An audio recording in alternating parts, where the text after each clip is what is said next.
What if I told you that just beyond our galaxy lies a cosmic neighbor hiding more secrets than we ever imagined? Look up at the night sky in the southern hemisphere, and you might glimpse it, a faint, wispy cloud that seems almost magical. But this is no ordinary cloud. This is the Large Magellanic Cloud, a dwarf galaxy orbiting our own Milky Way, and it holds mysteries that have baffled astronomers for decades. Within its swirling clouds of gas and sparkling star clusters, scientists have uncovered phenomena so strange, so utterly bizarre, that they challenge everything we think we know about how the universe works. From stars that behave in ways physics says they shouldn't to cosmic structures that defy explanation, the Large Magellanic Cloud is a treasure trove of astronomical oddities waiting to be explored. Imagine a place where the rules of the cosmos seem to bend and twist, a place where stars vanish without a trace, where nebulous clouds glow with energies we can't fully explain, and where entire regions of space seem to operate under a different set of physical laws. This isn't science fiction, it's the reality of the Large Magellanic Cloud. For centuries, astronomers viewed it as little more than a satellite galaxy, a faint companion to the grandeur of the Milky Way. But as our telescopes grew more powerful and our curiosity more insatiable, we began to peel back the layers of this cosmic onion, only to find that each discovery led to more questions than answers. What we've uncovered there doesn't just reshape our understanding of this one galaxy, it forces us to rethink the very nature of the universe itself.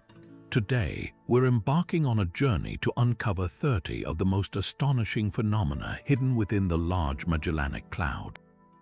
We'll explore stellar explosions that shouldn't be possible, mysterious objects that emit energy in ways we've never seen, and cosmic structures that look like they were designed by an artist rather than formed by natural processes.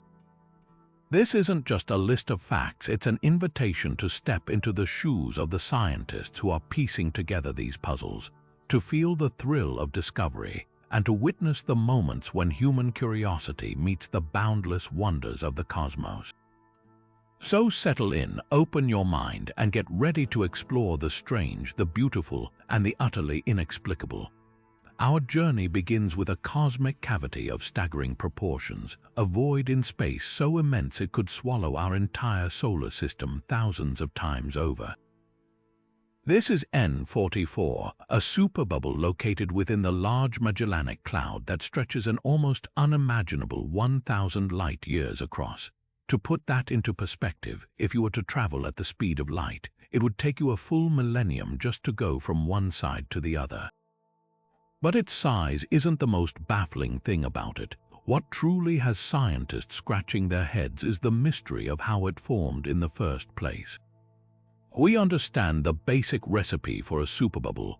They're typically carved out by the combined ferocity of massive stars. These stellar titans live fast and die young, blasting out powerful winds during their lives before ending in cataclysmic supernova explosions.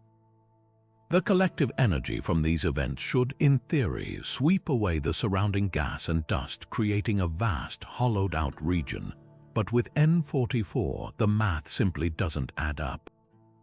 When astronomers counted the number of massive stars and estimated the number of past supernovae within this region, the total energy fell drastically short of what would be required to create a cavity of this magnitude. It's like trying to blow up a giant parade balloon with a single, weak breath. The force required is orders of magnitude greater than what's available. This discrepancy has led to a vibrant debate and some fascinating competing theories. One compelling idea points the finger at a process called sequential supernova explosions. Perhaps the bubble wasn't blown all at once, but rather grew over eons like a rolling snowball, with each new explosion expanding the cavity further into regions already weakened and pre-conditioned by previous blasts. Another, more exotic theory suggests that the missing energy might come from a phenomenon known as a hypernova, a supernova resulting from the collapse of an extremely massive star into a black hole, an event that would release a truly stupendous amount of energy in one glorious, terrifying instant. Hubble Space Telescope imagery of N44 doesn't just show a dark void. It reveals a delicate and complex structure that looks more like a celestial work of art. Its walls are sculpted clouds of glowing gas, illuminated from within by the intense ultraviolet radiation of newborn stars. Along one edge, a vast, dark tendril of dust snakes its way through the nebula, while brilliant star clusters dot the landscape like diamonds on velvet. This breathtaking beauty, however, only deepens the mystery. The precise mechanisms that could carve such a vast and intricate structure remain just out of reach, a cosmic puzzle waiting for its final piece. Yet for all its immense power and frenetic activity, the very existence of the Tarantula Nebula in its current state presents a profound cosmological puzzle. This nebula is not nestled in the calm, metal-rich heart of a large spiral galaxy like our own. It sits in the rather metal-poor environment of the Large Magellanic Cloud. Metals, in astronomical terms, are all elements heavier than hydrogen and helium, and they are crucial for cooling clouds of gas enough for them to collapse into stars.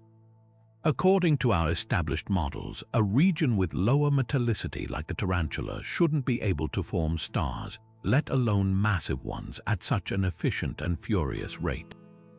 It's as if we found a massive, technologically advanced city thriving in the middle of a desert with no apparent access to water or raw materials. The conditions simply shouldn't support it. This defiance of expectations forces astronomers to reconsider the fundamental recipes for star birth. Perhaps the sheer, overwhelming density of gas in the region overcomes the metallicity handicap, creating a self-gravitating system where the pull of gravity is so intense that it forges stars regardless of other limiting factors. Another compelling theory suggests that the Tarantula Nebula might be a rare local analog to the intense star-forming regions found in the early universe, offering us a unique, close-up laboratory to study the processes that built the first galaxies. Its impossible nature, therefore, isn't a flaw in our observation but a key to unlocking a deeper, more universal truth about how the cosmos populates itself with light. Moving deeper into the tapestry of the Large Magellanic Cloud, we encounter a structure so perfectly formed it seems almost artificial. This is the Henize 70 superbubble, a colossal sphere of glowing gas that stretches across 300 light-years of space.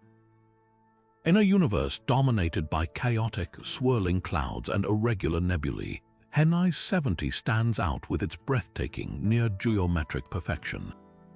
It looks less like a natural cosmic formation and more like a titanic soap bubble blown into the void, its surface shimmering with an intense, ethereal green light that captivates and mystifies astronomers. This ghostly green luminescence is the first key to understanding what we're seeing. The light isn't just for show, it's a specific signature emitted by doubly ionized oxygen atoms. These atoms have been violently stripped of 2 of their electrons by an immense source of energy, and as they recapture electrons and settle down, they release this distinct wavelength of green light. This process tells us that the interior of the bubble is not a quiet, empty space. It is a raging cauldron of energy, flooded with intense ultraviolet radiation pouring out from the massive hot stars that were born within it and now reside inside its shell. They are the power source illuminating this cosmic lantern. The profound mystery of Henize 70 isn't just its glow, but its incredible symmetry. In the near vacuum of space, where matter is distributed unevenly and forces are rarely balanced, how does such a perfectly spherical structure form and maintain its shape? The prevailing theory points to a coordinated series of catastrophic events. At the heart of this bubble, multiple massive stars likely lived out their short, violent lives. Their powerful stellar winds, blowing for millions of years, would have begun pushing the surrounding gas outward, creating a growing cavity. Then, one by one, these stars reached the end of their lives and exploded as supernova. The shockwaves from these sequential explosions would have acted like a series of perfectly timed hammer blows on the inside of the expanding gas shell, slamming into it and smoothing it out into a near-perfect sphere. It's a cosmic version of glassblowing where heat and force are applied to shape a perfect form. However, the sheer scale and perfection of the bubble suggest this process had to be exquisitely balanced. The supernova likely had to occur in a relatively close cluster and in a rapid succession to create such a uniform shockwave. If the explosions were too scattered or the timing was off, the resulting structure would be lumpy and asymmetrical, like most other superbubbles we observe. Henize 70's perfection implies a celestial choreography of death and creation on a scale that is almost unimaginable. Spectroscopic analysis adds another layer of depth to the investigation. By dissecting the light from the bubble, astronomers can measure the velocity and composition of the gas.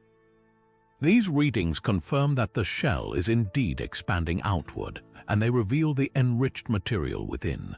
The heavy elements like oxygen, silicon, and iron forged in the furnaces of those massive stars and then blasted across space by their supernova deaths, ready to be incorporated into a new generation of stars and planets. This makes Henize 70 more than just a beautiful curiosity. It is a crucial engine for galactic evolution. These superbubbles are the primary mechanism by which a galaxy enriches its interstellar medium with the heavy elements necessary for life. They redistribute the products of stellar nucleosynthesis, seeding the galaxy with the raw materials for rocky planets and, ultimately, living organisms.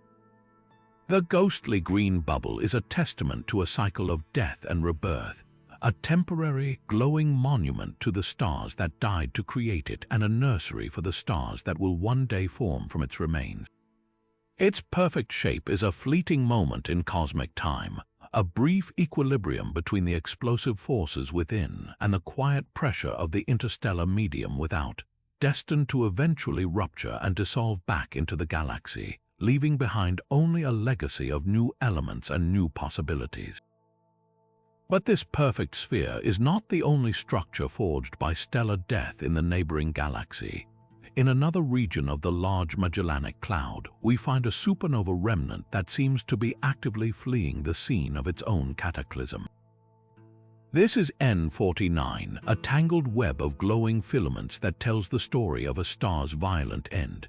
At first glance, it looks similar to other remnants like the Crab Nebula, a beautiful and chaotic aftermath of a cosmic explosion. But when astronomers looked closer, they discovered something deeply strange. The heart of this explosion, the neutron star left behind, is not resting at the center of the debris cloud where the laws of physics insist it should be. Instead, it's racing through space at the astonishing speed of nearly 5 million miles per hour, hurling itself away from the very epicenter of the blast that created it. This presents a fundamental problem. A supernova explosion is in principle a symmetrical event. The star collapses in on itself and then rebounds outward in a shockwave that should propagate evenly in all directions. The dense stellar core that remains, be it a neutron star or a pulsar, should be left sitting right at the center of the expanding shell, like a stationary pebble at the center of a growing ripple in a pond. The fact that the pulsar in N49 is so dramatically off-center shatters this simple model. It suggests that the explosion itself was fundamentally lopsided, imparting a tremendous kick to the newborn neutron star, firing it through space like a bullet from a rifle. The energy required to achieve such a velocity is almost incomprehensible, equivalent to the force of 1,000 nuclear explosions detonating every single second for an entire year. So what cosmic cannon could possibly launch a million-ton object of unimaginable density to such extreme speeds? Astronomers have two compelling theories, each more fascinating than the last. The first involves a process known as the gravitational slingshot effect. Imagine the progenitor star wasn't alone. It could have been part of a binary system orbiting a companion star. When it went supernova, the sudden, violent loss of mass would have instantly disrupted the delicate gravitational balance of the pair. The neutron star could have been flung away at high speed by the gravitational forces of its former partner, ejected from its home system to wander the galaxy alone. The second theory is even more dramatic, suggesting an intrinsic asymmetry in the supernova explosion itself. As the core of the massive star collapses, neutrinos, nearly massless, ghostly particles, are produced in unimaginable numbers. If these neutrinos are not emitted evenly in all directions but are instead funneled out in a powerful jet, their sheer force could rocket the neutron star in the opposite direction. It's the ultimate example of Newton's third law: for every action there is an equal and opposite reaction. In this case, the action is a focused blast of subatomic particles, and the reaction is a stellar corpse sent careening across the galaxy. This lopsided detonation would also explain the irregular, messy shape of the N49 remnant itself. The explosion wasn't a clean sphere but a directional burst, shredding the surrounding space unevenly. This runaway remnant does more than just defy our expectations. It gives us a glimpse into the chaotic and dynamic lives of neutron stars. These kicked pulsars, known more formally as high-velocity neutron stars, are likely far more common than we once thought. Their incredible journeys mean they can travel vast distances from their birthplaces, effectively seeding the galaxy with the heavy elements created in their supernova. The story of N49 is a powerful reminder that even in death, stars are not quiet or orderly. Their final moments can be chaotic, violent, and asymmetrical, capable of launching the remnants of their cores on journeys that will last for billions of years. Yet the drama of stellar death and runaway remnants is just one facet of the Large Magellanic Cloud's mystery. This galaxy also holds a peculiar pair locked in a lethal gravitational embrace, a system that defies our very classification of cosmic relationships. Designated LMC X-3, this binary system consists of a black hole, an object so dense that not even light can escape its grip, and a companion star that is feeding it. While black hole binaries are not unheard of themselves, LMC X-3 is an absolute rebel. It behaves in a way that no standard model of astrophysics can comfortably explain, making it a persistent and fascinating thorn in the side of theoretical astronomers. The primary way we detect such a system is through the intense X-rays it emits. As the black hole's immense gravity pulls material away from its companion star, this gas doesn't fall in directly. Instead, it forms a superheated, spiraling structure around the black hole called an accretion disk. The friction and gravitational forces within this disk heat the material to millions of degrees, causing it to glow brilliantly in high-energy X-rays before it finally crosses the event horizon and vanishes from our universe. Normally, the brightness of these X-rays follows a predictable pattern, fluctuating in rhythm with the orbital dance of the two objects and the rate of material being transferred. But LMC X-3 is anything but normal. Its X-ray output undergoes wild, erratic, and extreme variations. It can swing from being one of the brightest X-ray sources in the entire galaxy to becoming incredibly faint, all within a matter of days or weeks. This volatility is completely unprecedented and suggests that the accretion process itself is fundamentally unstable in a way we don't understand. For decades, scientists have tried to fit LMC X-3 into the established boxes used to categorize black hole binaries, and it defiantly refuses to stay in any of them. Its mass is another key piece of the puzzle that only deepens the mystery. We estimate the black hole to be around 7 times the mass of our Sun, which places it squarely in the expected range for a stellar mass black hole. However, the companion star presents a major complication. Most models assume the donor star in such a system is a low-mass, bloated giant, but the star orbiting this black hole is now believed to be a fairly massive, hot, and main sequence star. This is a critical mismatch. A star of this type should have a strong stellar wind, but not in the consistent, focused stream needed to create the kind of stable accretion disk we typically see.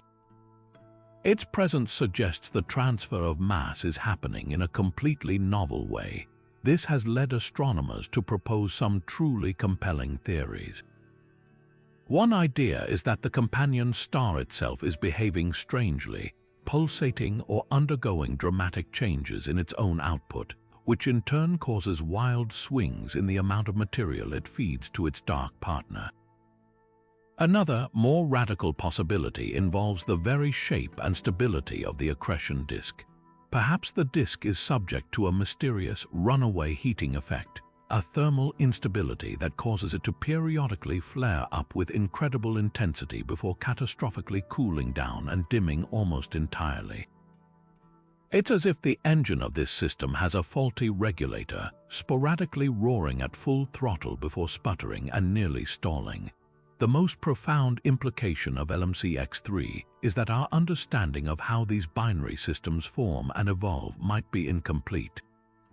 Its existence suggests there are multiple pathways to creating a black hole binary, some of which we haven't yet dreamed of. This system could be a rare snapshot of a very brief, volatile stage in a long cosmic relationship, a stage that most systems bypass quickly but that this one is trapped in for us to observe.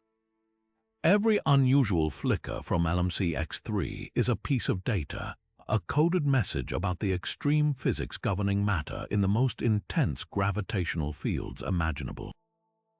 By continuing to monitor its strange heartbeat, astronomers aren't just studying one odd system. They are being forced to rewrite the textbooks on how black holes interact with the universe around them. Tucked away within the vibrant tapestry of the Large Magellanic Cloud lies a stellar congregation that simply refuses to follow the rules. This is NGC 1850, a star cluster so massive and so young that its very existence defies our current understanding of how these cosmic families come together. Imagine a bustling metropolis of stars, not an ancient, crumbling relic, but a gleaming cityscape built in what amounts to a cosmic blink of an eye. Containing thousands of stars densely packed into a region just 40 light-years across, this cluster is a powerhouse of youthful energy, blazing with the intense light of massive, hot blue stars. Its age, a mere 50 million years, is what makes it such a profound enigma. In galactic terms, that's practically newborn. According to our established models of star cluster formation, there hasn't been nearly enough time for such a vast amount of gas and dust to collapse and coalesce into a single, bound structure of this immense scale and density. It's the astronomical equivalent of finding a fully formed, 1,000-person city built overnight in a remote desert. The logistics of its construction are baffling. The mystery deepens when we examine Hubble's stunning imagery of the region. At the heart of NGC 1850, we don't find one single cluster but two. The main cluster is a brilliant, tight-knit sphere of stellar light, but nestled right up against it is a second, smaller, and even denser cluster. This secondary grouping is a mere 4 million years old, making it a full order of magnitude younger than its neighbor. This creates a fascinating cosmic paradox. We are looking at a binary star cluster, a pair of stellar siblings with a significant age gap, yet they are gravitationally bound together in the same location. How does such a system form? The leading theory suggests a scenario of sequential, triggered star formation.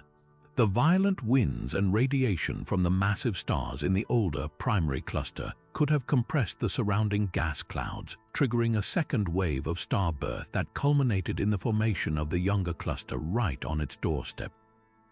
It's a celestial chain reaction where the death throes of one generation provide the spark for the next. However, this elegant theory runs into a significant problem: the sheer mass of the original cluster. For the first cluster to have enough gravitational influence to not only hold itself together, but also to trigger a second, massive burst of star formation so close by, it would need to be incredibly weighty. The math suggests that the progenitor gas cloud that formed NGC 1850 would have had to be unprecedentedly massive and incredibly dense to begin with, a condition we rarely see in the more quiescent regions of modern galaxies like our Milky Way. This forces astronomers to consider that the Large Magellanic Cloud itself, with its lower gravity and different chemical composition, might provide a unique environment where such rapid, efficient, and massive star formation is not just possible but perhaps even common. Its less evolved state might mirror the conditions of the early universe, allowing us a direct window into an era when the cosmos was busy building its first magnificent structures.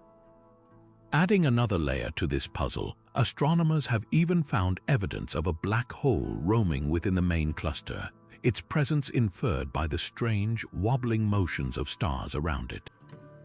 This suggests that NGC 1850 is not just a static snapshot but a dynamic, evolving system where stellar interactions are frequent and dramatic. The presence of such a black hole, likely the remnant of a massive star that lived and died in the cluster's wild youth, indicates a violent history that further complicates the timeline of its formation. The impossible cluster, therefore, stands as a monumental challenge. It is a living laboratory that compels us to re-examine the fundamental physics of cloud collapse, star formation efficiency, and the very timescales on which galaxies operate. Its defiant existence in our neighboring galaxy is a powerful reminder that the universe is far more inventive and complex than our textbooks often allow. Amidst the chaotic beauty of stellar explosions and runaway remnants, we find a cosmic artifact of breathtaking simplicity and profound mystery. This is SNR 050967.5, a supernova remnant so perfectly circular it appears to have been drawn in the heavens with a compass. Located roughly 160,000 light-years away in the Large Magellanic Cloud, this object looks less like the tattered wreckage of a stellar catastrophe and more like a delicate, shimmering soap bubble floating in the void. Its nearly flawless spherical shell, captured in stunning detail by the Hubble Space Telescope, glows with the ethereal red light of hydrogen and the bluish hues of oxygen, a beautiful yet deceptive facade for the violent event that created it. The mechanism behind this perfect form is in itself a fascinating puzzle. The remnant's incredible symmetry suggests an explosion of remarkable uniformity, a blast that propagated outward in all directions with near identical force. This points towards a specific type of stellar death known as a Type Ia supernova. These explosions occur in binary systems where a white dwarf star, the dense Earth-sized core of a dead star, steals material from its companion. Once it reaches a critical mass limit, a runaway thermonuclear reaction incinerates the entire white dwarf in a matter of seconds. Because this detonation is triggered by reaching a very specific mass, the resulting explosion is incredibly consistent and powerful, often leading to these beautifully spherical remnants. The expanding shockwave from such a clean, symmetric blast slams into the surrounding interstellar medium, sculpting it into this perfect, bubble-like shell we see today. However, the pristine beauty of SNR 050967.5 masks a deeper, more troubling enigma. When astronomers turned their powerful telescopes to the very center of this cosmic bubble, expecting to find the surviving companion star that donated the mass to trigger the explosion, they found nothing. The heart of this remnant is utterly dark. No star, no stellar remnant, not even a faint hint of the donor that must have been there. It's a crime scene with a pristine corpse but no culprit, a cosmic whodunit that challenges the very foundation of our understanding of these events. This absence is deeply problematic. The standard model for a Type Ia supernova absolutely requires a binary partner. The white dwarf cannot reach that critical mass on its own. It needs to be fed. The companion star, having survived the blast, should still be there, likely hurled away at high speed but still visible, glowing from the heat of the explosion and behaving in a telltale way. The fact that not a single viable candidate has been identified after exhaustive searches forces astronomers to confront some radical possibilities. One theory suggests that the progenitor system might have involved two white dwarfs orbiting each other. In this scenario, the two dead stars would slowly lose energy through gravitational waves, spiraling inward until they eventually merged. This merger would instantly push the combined mass over the critical limit, triggering the supernova. The cataclysm would completely annihilate both stars, leaving no core behind and no companion to find, perfectly explaining the empty center we observe. This double-degenerate model elegantly solves the mystery of the missing star, but it opens up a new can of cosmic worms. If this is the correct mechanism, it implies that these perfectly spherical remnants are the signatures of a fundamentally different kind of stellar death, one that doesn't just involve one star consuming another, but the final, furious embrace of two stellar ghosts. It challenges our assumptions about the population of binary white dwarfs in galaxies and their role as standard candles for measuring cosmic distances. The ghostly perfect sphere of SNR 050967.5, therefore, is more than just a pretty picture. It is a silent sentinel pointing towards a hidden chapter in stellar evolution, a clue that the universe might have more than one way to create these brilliant, universe-shaping explosions. Yet amidst the grand, violent structures of supernova and superbubbles, the Large Magellanic Cloud also holds a far more subtle and ethereal mystery, a celestial phantom that seems to move with a life of its own. This is the Dancing Ghost Nebula, a vast, faint cloud of gas so wispy and translucent it appears as little more than a cosmic afterthought. Unlike the brilliant, high-energy glow of the Tarantula Nebula or the perfect sphere of Henize 70, this nebula is a study in subtlety, visible only through long-exposure photography that teases out its delicate, filamentary structure from the darkness of space. But its unassuming appearance is a deception, for this is one of the most dynamic structures we have ever observed. When astronomers compare images taken years or even decades apart, they see a nebula in motion. Its tendrils shift, its form contorts, and its entire structure seems to be engaged in a slow, graceful, and utterly inexplicable dance across the void. The immediate question, of course, is what force could possibly be choreographing this performance.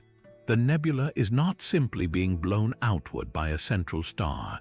Its movements are complex, with some filaments accelerating while others slow down, some twisting while others expand. It behaves less like a billow of smoke and more like a flock of starlings, moving with a collective, almost intelligent fluidity. The most likely culprit is a hidden source of energy, but searches for a central power source, a pulsar, a black hole, or even a cluster of young, massive stars have come up frustratingly empty. There is no obvious engine at the heart of this ghost, no cosmic conductor for this silent ballet. This suggests the energy might be coming from something we cannot see directly, like a powerful magnetic field threading through the gas, animating it like invisible puppet strings. Alternatively, the nebula could be reacting to the shock waves of long-past supernova occurring light years away, their energy waves washing over the gas and setting it in motion like seaweed swaying in a deep ocean current. The true wonder of the dancing ghost is best appreciated not in a single image, but through the magic of time-lapse astronomy. By compiling observations spanning half a century, scientists can create a movie of its evolution, compressing millennia of movement into a few mesmerizing seconds. Watching it is a profoundly humbling experience. We are witnessing the universe not as a static portrait, but as a living, breathing, and ever-changing entity. These are not changes on a human timescale. This is deep time made visible, a direct view of the imperceptibly slow forces that shape our galaxy. Each shimmer and shift in the nebula's form is a data point, a clue to the pressures, temperatures, and densities of the interstellar medium that we could never measure otherwise. It transforms this faint cloud from a simple object of beauty into a critical instrument for understanding the physics of the space between the stars. This leads to a fascinating and more speculative possibility. that we are not looking at one phenomenon but several layered on top of one another. The dancing ghost might be a cosmic coincidence, a place where multiple ancient shockwaves from different directions and different eras are only now intersecting, creating a complex interference pattern in the gas that we interpret as a single coherent dance. Or it could be the visible signature of a phenomenon known as a light echo.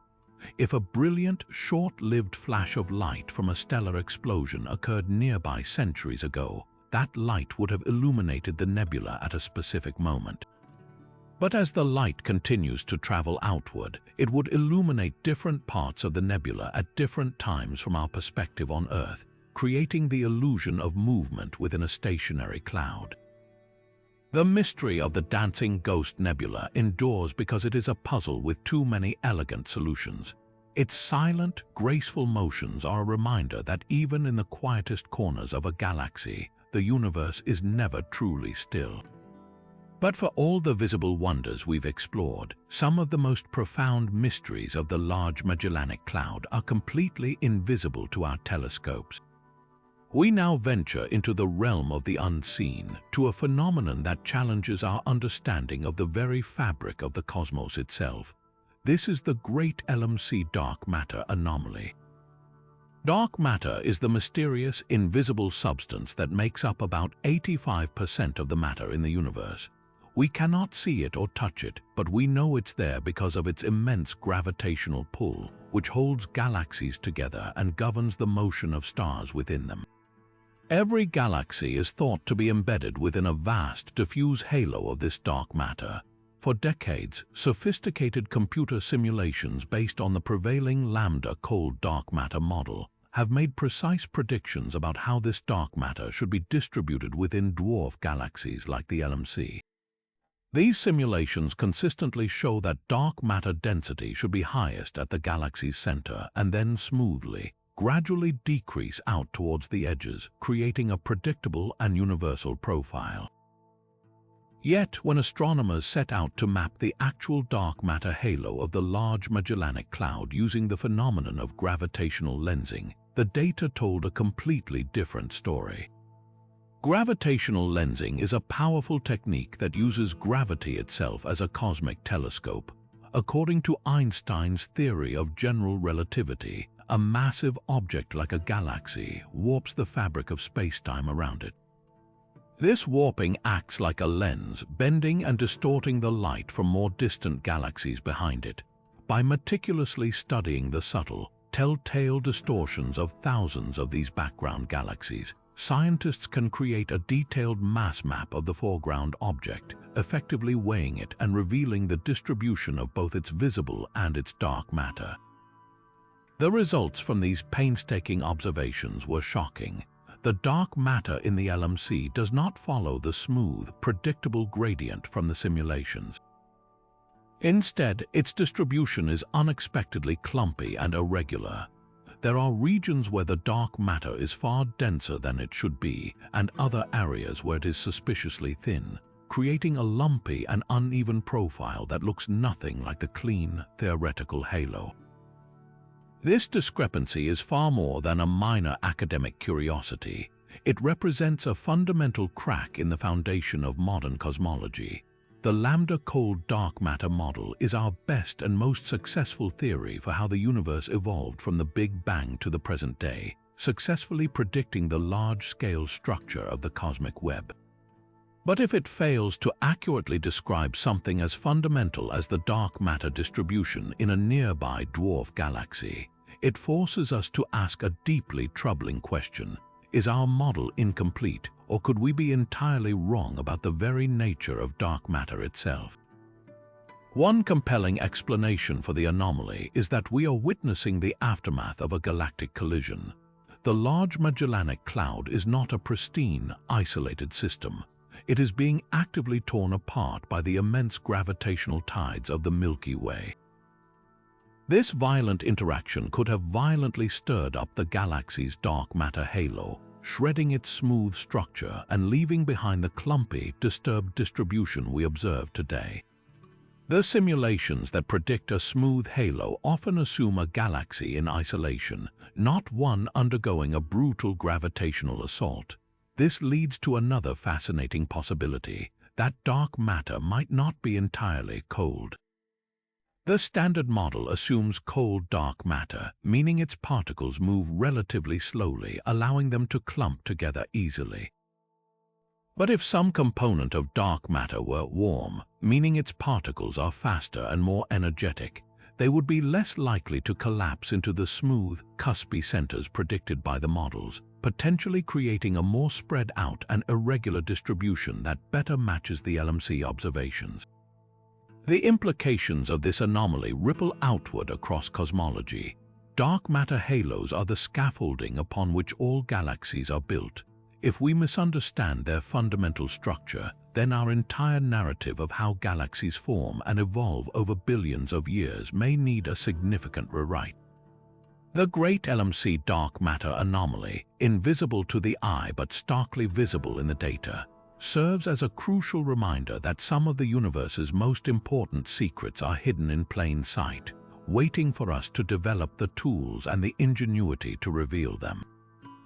Now we turn our attention to some of the most temperamental and unpredictable stars in the entire cosmos, the mysterious LMC blue variables.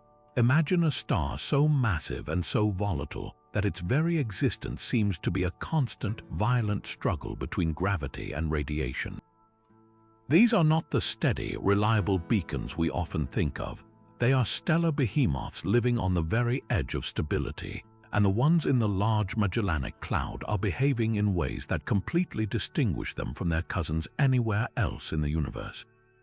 They are named for their brilliant blue-white color and their spectacular, erratic changes in brightness, swinging from brilliant luminosity to relative dimness in cycles that are anything but regular. The most famous of these celestial divas is without a doubt Oddities, the prototype for this entire class of star and one of the most luminous objects in the entire LMC. At its peak, it can blaze with the light of over 1 million suns, outshining entire star clusters, but its performance is wildly unpredictable. It undergoes what astronomers call eruptions, periods where it can brighten by a factor of 10 or more over months or years, only to subsequently fade away again. This isn't a simple pulsing, it's a fundamental transformation. During these outbursts, the star doesn't just get hotter. It actually swells up enormously, its outer layers expanding to a truly monstrous size while its surface temperature drops, making it appear brighter even though it's cooler. It's a paradox that defies simple explanation, a star literally inflating itself to a fraction of its former density in a grand, dramatic display. The prevailing theory for this bizarre behavior points to a concept known as the Eddington limit. Every star exists in a delicate balance. The inward crush of its own immense gravity is perfectly countered by the outward pressure of radiation generated by nuclear fusion in its core. For these hyper-luminous blue variables, that balance is incredibly precarious. They are so incredibly bright that the outward pressure of their own light is nearly strong enough to overcome gravity and blow the star apart. They are essentially teetering on the edge of self-destruction. An eruption is thought to occur when this balance is temporarily upset. The star's radiation pressure wins out, pushing its outer layers outward in a massive stellar belch. This expansion cools the star's surface, which ironically allows more of the star's intense ultraviolet light to be converted into visible light, making it appear brighter to our telescopes even as the star itself becomes more bloated and unstable. What makes the LMC blue variables so particularly enigmatic, however, is that their light curves. The graphs that chart their brightness over time are far more extreme and irregular than those of similar stars in our own Milky Way. A light curve animation of Oddities doesn't show a clean, repeating wave pattern. It looks more like the erratic heartbeat of a patient in distress, with sharp, unexpected peaks and prolonged, languid plateaus that follow no discernible schedule. This suggests that the environment of the Large Magellanic Cloud itself is playing a crucial role in their behavior. the galaxy's lower metallicity, its scarcity of elements heavier than hydrogen and helium, means its stars form with a different chemical composition. This purer makeup affects how opaque the stellar atmosphere is to radiation. With fewer heavy elements to block the flow of energy, the radiation pressure inside an LMC blue variable might be even more potent and unmanageable, leading to these more violent and unpredictable outbursts. Furthermore, these stars are believed to be the progenitors of some of the most dramatic events in the universe. Many astronomers think blue variables are massive stars in a brief transitional phase, destined to end their lives not in a typical supernova, but in an even more cataclysmic hypernova or a long-duration gamma-ray burst, events that signal the birth of a black hole and can release more energy in a few seconds than our Sun will in its entire 10 billion-year lifespan. Their unpredictable flickering and flaring could be the death throes of a star that has grown too large for its own good, giving us a rare preview of the final, furious chapter in the life of a true cosmic titan. But amidst the unpredictable flares of stellar divas, the Large Magellanic Cloud was also the stage for one of the most significant and scrutinized cosmic events in modern astronomy. On February 23, 1987, light from a cataclysmic explosion finally reached Earth after traveling for 160,000 years. This was supernova 1987A, the closest and brightest supernova witnessed since the invention of the telescope, and it offered astronomers a front-row seat to the death of a massive star. For the scientific community, it was a watershed moment, a chance to test decades of theoretical models against a magnificent, real-world event. The core collapse of the progenitor star, Sanjalik-69202, was predicted to produce a staggering burst of neutrinos, trillions of these ghostly, almost massless particles flooding out from the heart of the explosion. And for a brief, thrilling moment, that prediction seemed to come true.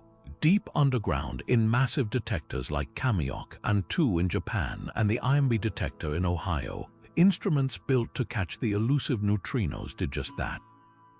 Over a span of 13 seconds, they recorded a total of 25 neutrinos, a tiny number but a monumental detection that confirmed the basic mechanism of a core collapse supernova. Yet, this triumphant confirmation was immediately tempered by a profound and lingering mystery.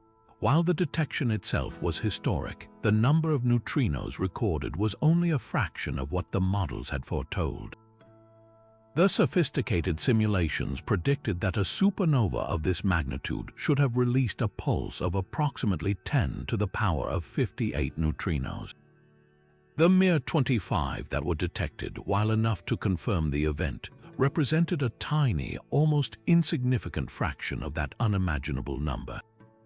It was akin to predicting a hurricane and then only feeling a few stray drops of rain.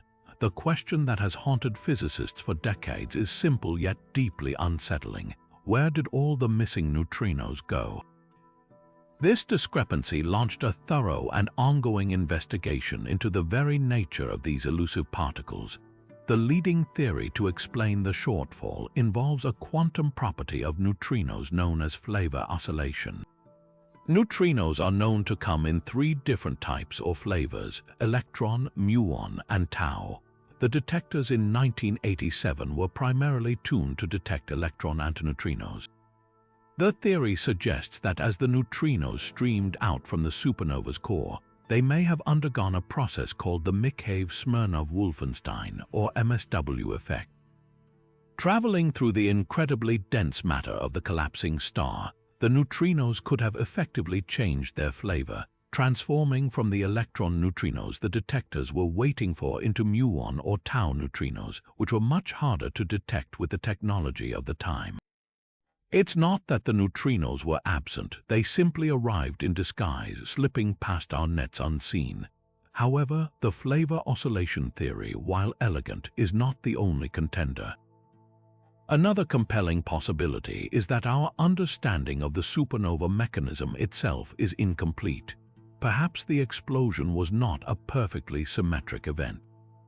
If the collapse was significantly aspherical with jets or other directional features, the neutrino flux would not have been emitted evenly in all directions like light from a bulb.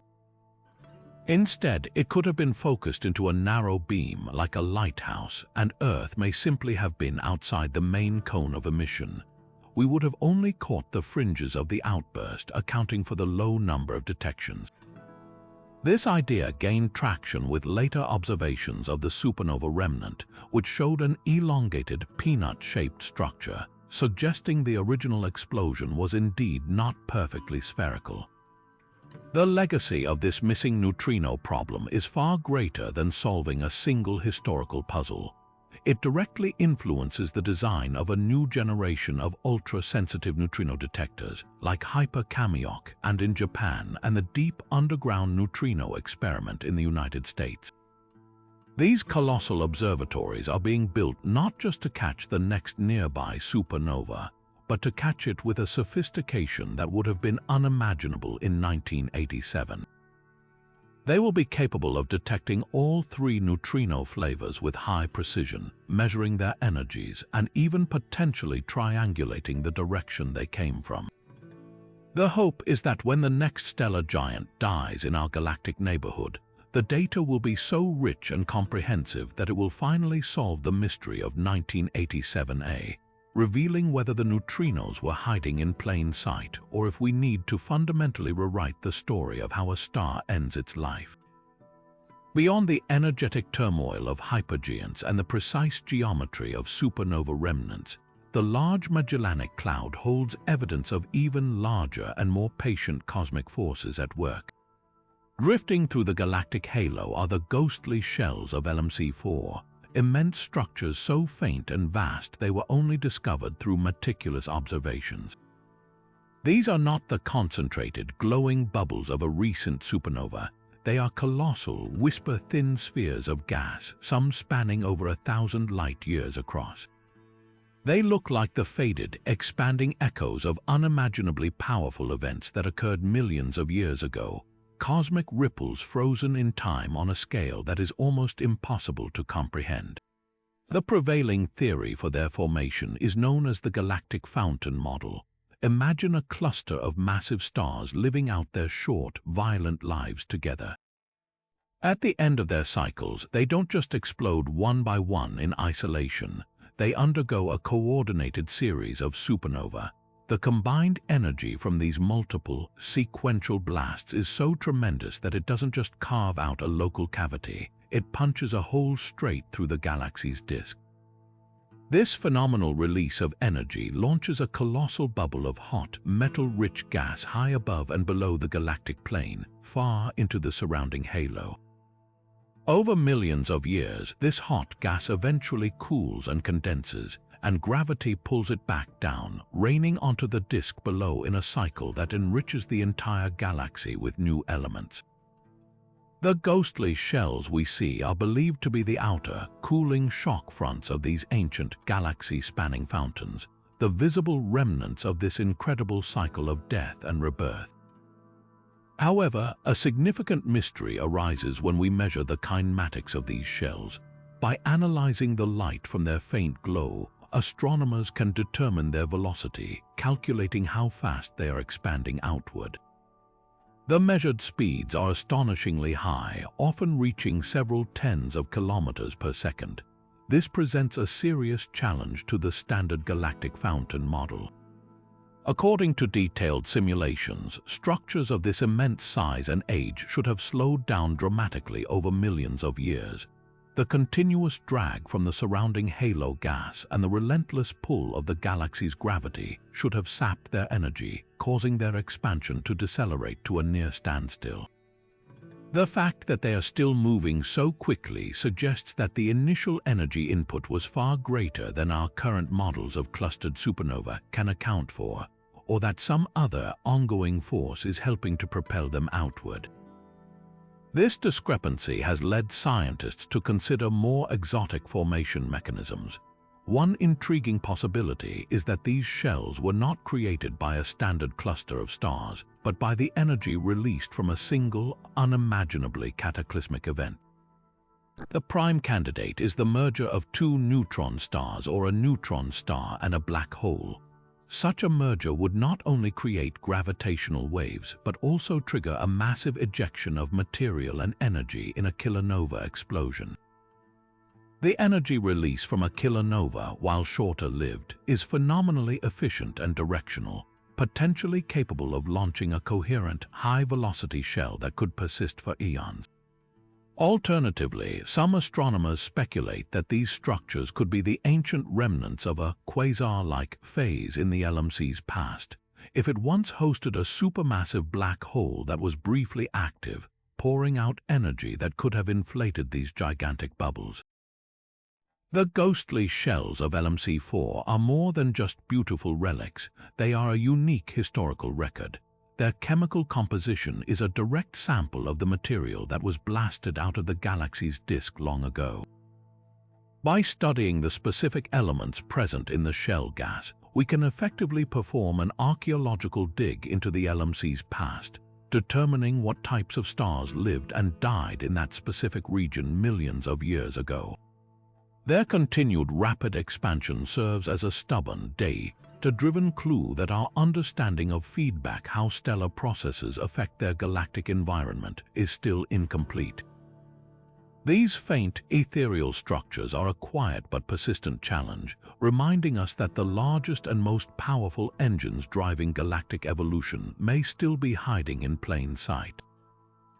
Yet for all the grand, explosive finales we've witnessed, some of the most unsettling mysteries in the Large Magellanic Cloud involve stars that simply vanish without a trace, without a flash, and without the grand farewell of a supernova. This is the enigma of the disappearing stars, and it challenges our most fundamental beliefs about how stellar lives must end. Astronomers have meticulously documented several of these cases, creating a celestial missing persons file that grows more perplexing with each new observation. One of the most famous and well-studied cases is that of a massive star in the giant star-forming region N206.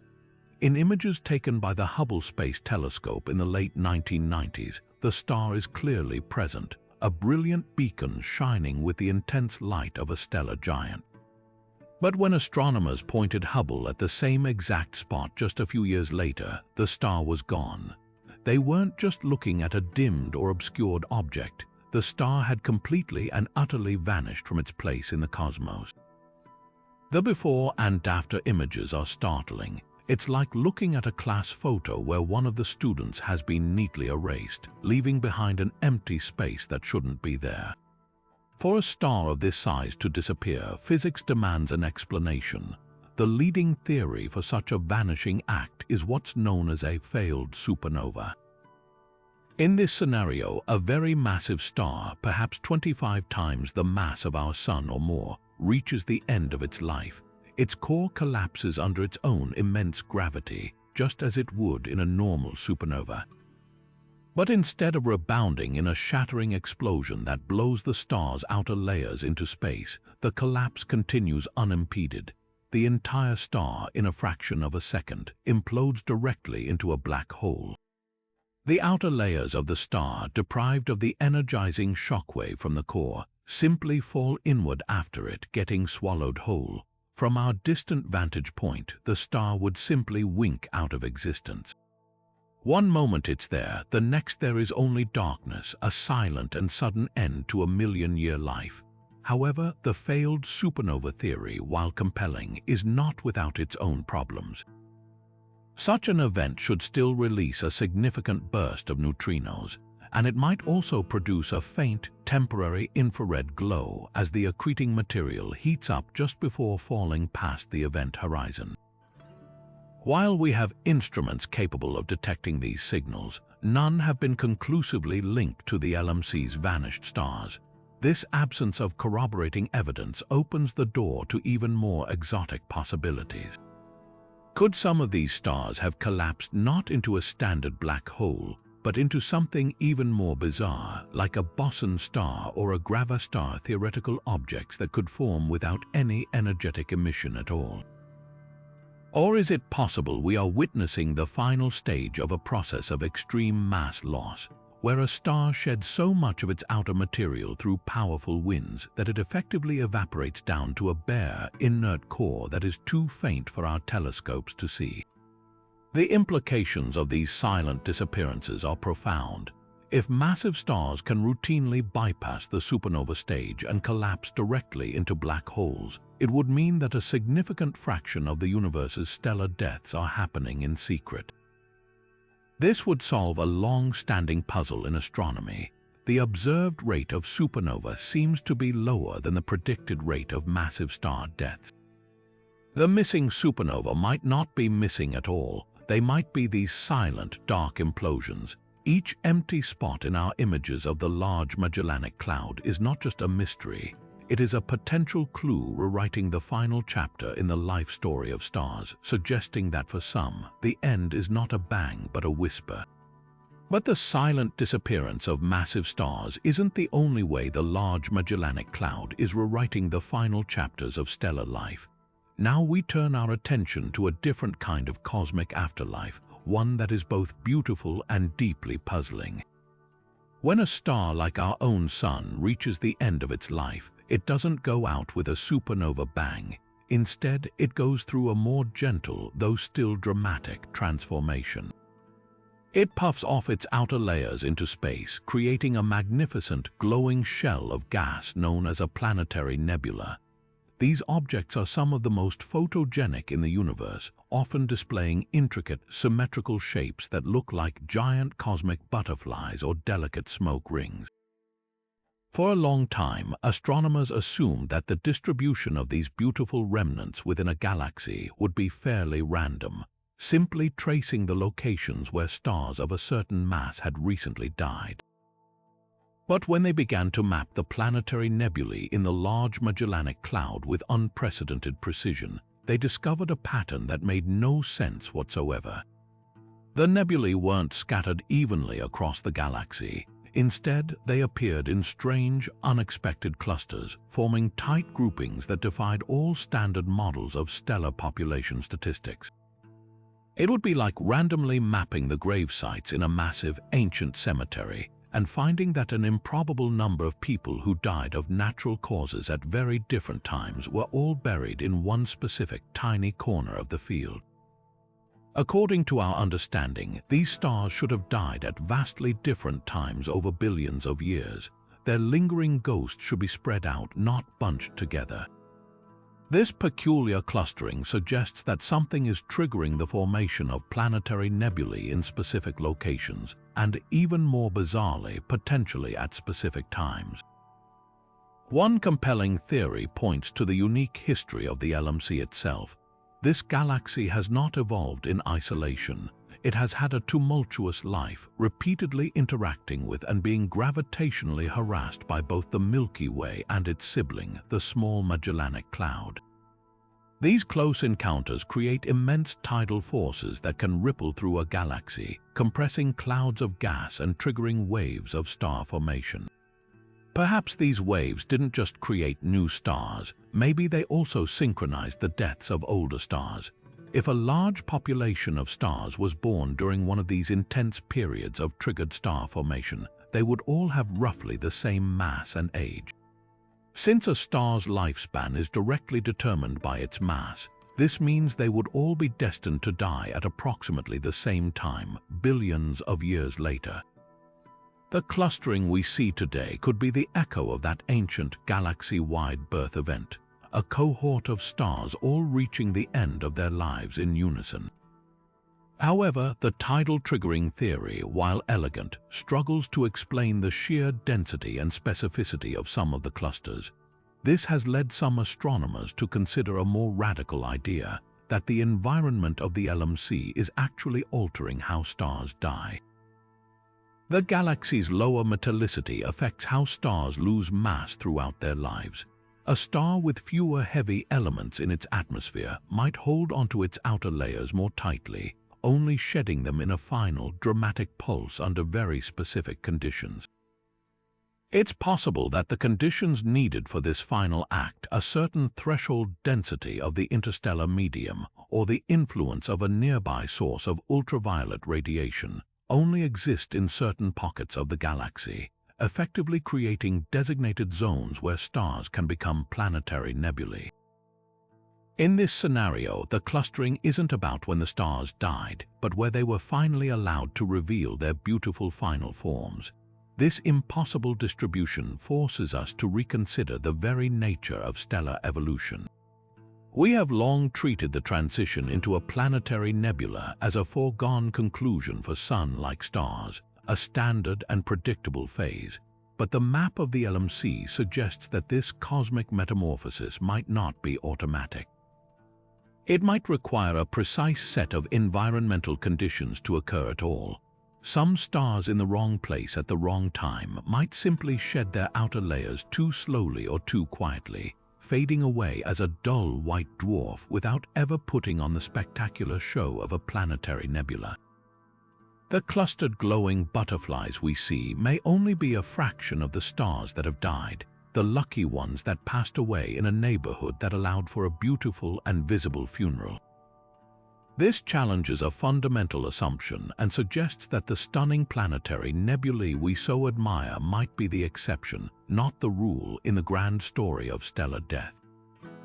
As we peer deeper into the fabric of the Large Magellanic Cloud, we encounter a force that is both invisible and immensely powerful, shaping the galaxy in ways we are only beginning to comprehend. This is the mystery of its magnetic field, a cosmic scaffold that should, according to all our models, be orderly and predictable. We often think of magnetic fields as the quiet architects of a galaxy, influencing how gas collapses to form stars, guiding the flow of cosmic rays, and providing a hidden structure to the interstellar medium. In a grand spiral galaxy like our Milky Way, the magnetic field lines are generally well ordered, following the graceful sweep of the spiral arms in a way that makes intuitive sense. So when astronomers turned their powerful instruments toward our neighboring dwarf galaxy, they expected to see a simpler, perhaps more chaotic version of the same thing. What they found instead was a configuration so strange it seems to defy the very forces that should be controlling it. The primary tool for mapping these invisible fields is a technique called polarization mapping. As starlight travels through the vast clouds of dust that permeate a galaxy, the tiny, needle-like dust grains tend to align themselves with the local magnetic field.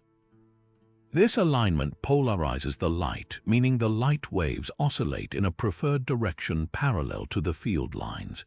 By carefully measuring the polarization of light from thousands of background stars across the LMC, astronomers can effectively trace out the direction of the magnetic field, creating a detailed map of its invisible architecture. The resulting map is not what anyone anticipated. Instead of showing a field neatly aligned with the galaxy's rotation or its bar-like structure, the magnetic field of the Large Magellanic Cloud is twisted, contorted, and aligned in large, coherent patterns that seem completely divorced from the visible mass of the galaxy. In some regions, the field lines run perpendicular to the galactic plane.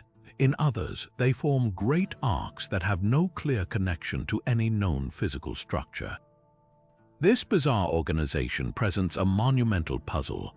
Magnetic fields on such vast scales don't just form randomly. They are thought to be built and shaped over billions of years by a process called a dynamo. This process is driven by the differential rotation of the galaxy itself, the fact that the inner parts of a galaxy rotate faster than the outer parts. This rotation is supposed to stretch and wind the magnetic field lines, eventually organizing them into a coherent pattern that aligns with the galaxy's spin. The Large Magellanic Cloud, however, appears to be breaking all the rules of the galactic dynamo. Its magnetic field shows a startling lack of correlation with its rotation axis, suggesting that the slow, steady process of rotational winding has been completely overwhelmed by other, far more powerful forces. It's as if we found a vast ocean where the currents flow in perfect geometric patterns, utterly ignoring the prevailing winds and the rotation of the Earth. So what could possibly be organizing a magnetic field across an entire galaxy without regard for its rotation? Astronomers are investigating several compelling and dramatic theories. The most prominent culprit is the immense gravitational influence of the Milky Way. The LMC is not an isolated island universe. It is a satellite being actively torn apart by the gravitational tides of our far larger galaxy. This relentless tidal pulling could be stretching and shearing the magnetic field of the LMC, twisting it into the strange configurations we observe. The field may be being forced to align itself with the flow of gas that is being stripped away from the LMC to form the vast Magellanic stream that arcs across the southern sky. In this scenario, the magnetic map we see is not a product of internal dynamics, but a ghostly imprint of the dwarf galaxy's violent interaction with its giant neighbor. Another fascinating possibility points to the legacy of the LMC's own violent star formation history. The galaxy is riddled with superbubbles and supernova remnant structures we've already seen are engines of incredible energy. The combined shockwaves from thousands of these explosions could be pumping enormous energy into the interstellar medium, creating turbulent motions that completely reorganize the magnetic field on a global scale. These shocks could be compressing the field lines in some areas, stretching them in others, and essentially ironing them into a new order dictated by the flow of energy from dying stars rather than the stately rotation of the galaxy. This would make the magnetic field a living record of the most energetic events in the galaxy's recent history, a fossil of stellar violence rather than rotational patience. The implications of this magnetic mystery extend far beyond mere celestial cartography.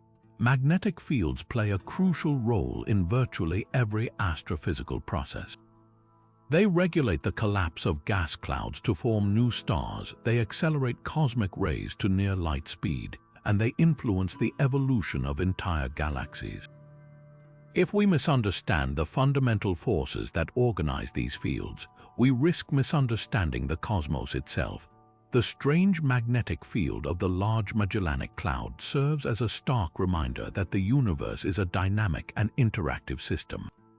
Forces from both within and without can leave their mark on a galaxy, and sometimes the most profound structures are the ones we cannot see with our eyes, only infer through their subtle influence on the light that passes through them. Drifting through the vast spaces within and around the Large Magellanic Cloud are ethereal rivers of gas known as high-velocity clouds. These are not the brilliant, glowing nebulae we're used to seeing. They are much fainter, often detectable only by the subtle way they absorb the light of distant background objects or by the faint radio waves emitted by their hydrogen atoms. What makes them truly extraordinary isn't their appearance but their motion. Velocity maps of these structures, created using sophisticated spectroscopic tools, reveal they are traveling at speeds that are frankly bewildering. Some are clocked moving at hundreds of kilometers per second, velocities so high that they should easily allow the clouds to escape the gravitational pull of the LMC altogether. This presents a fundamental cosmic question. Are we watching the galaxy being built, or are we witnessing it slowly bleed matter into the void? The debate over their origin splits into two compelling and opposing camps.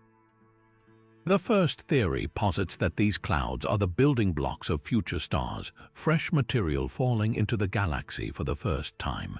In this infall model, these streams of pristine gas could be leftover material from the formation of the local group of galaxies, or they could be part of the vast Magellanic system that is only now being drawn into the LMC's gravitational well. As this cold, metal-poor gas plows into the galaxy's warmer halo, it would create the shock fronts and high velocities we observe, eventually cooling and settling to fuel new generations of star formation. This would paint a picture of a galaxy that is still growing, actively accreting the raw material it needs to sustain its stellar factories. The opposing view is far more violent. This outflow model suggests these clouds are not arriving, but are instead being violently expelled. The LMC is a hotbed of stellar activity, filled with supernova explosions and powerful stellar winds from its many massive stars. The combined energy from these events could be literally blowing giant bubbles of gas clear out of the galaxy's disk, launching them on trajectories that will carry them into intergalactic space forever. In this scenario, the high-velocity clouds are the signatures of catastrophic loss, a galaxy hemorrhaging its very lifeblood, the gas required to form new stars, and potentially sentencing itself to a future where star formation slowly sputters and dies. Observational evidence adds fascinating layers to the mystery without providing a clear verdict. The chemical composition of some clouds shows they are remarkably poor in heavy elements, suggesting they are indeed primordial in fall, untouched by the stellar forges that create metals. Yet other clouds show enrichment, indicating they contain material that has been processed inside stars and then ejected, supporting the outflow theory. Furthermore, their locations provide clues. Some clouds are clearly associated with known supernova remnants or superbubbles, directly linking them to explosive ejection. Others, however, are isolated in the galactic halo with no clear connection to any event below, making an external origin more likely.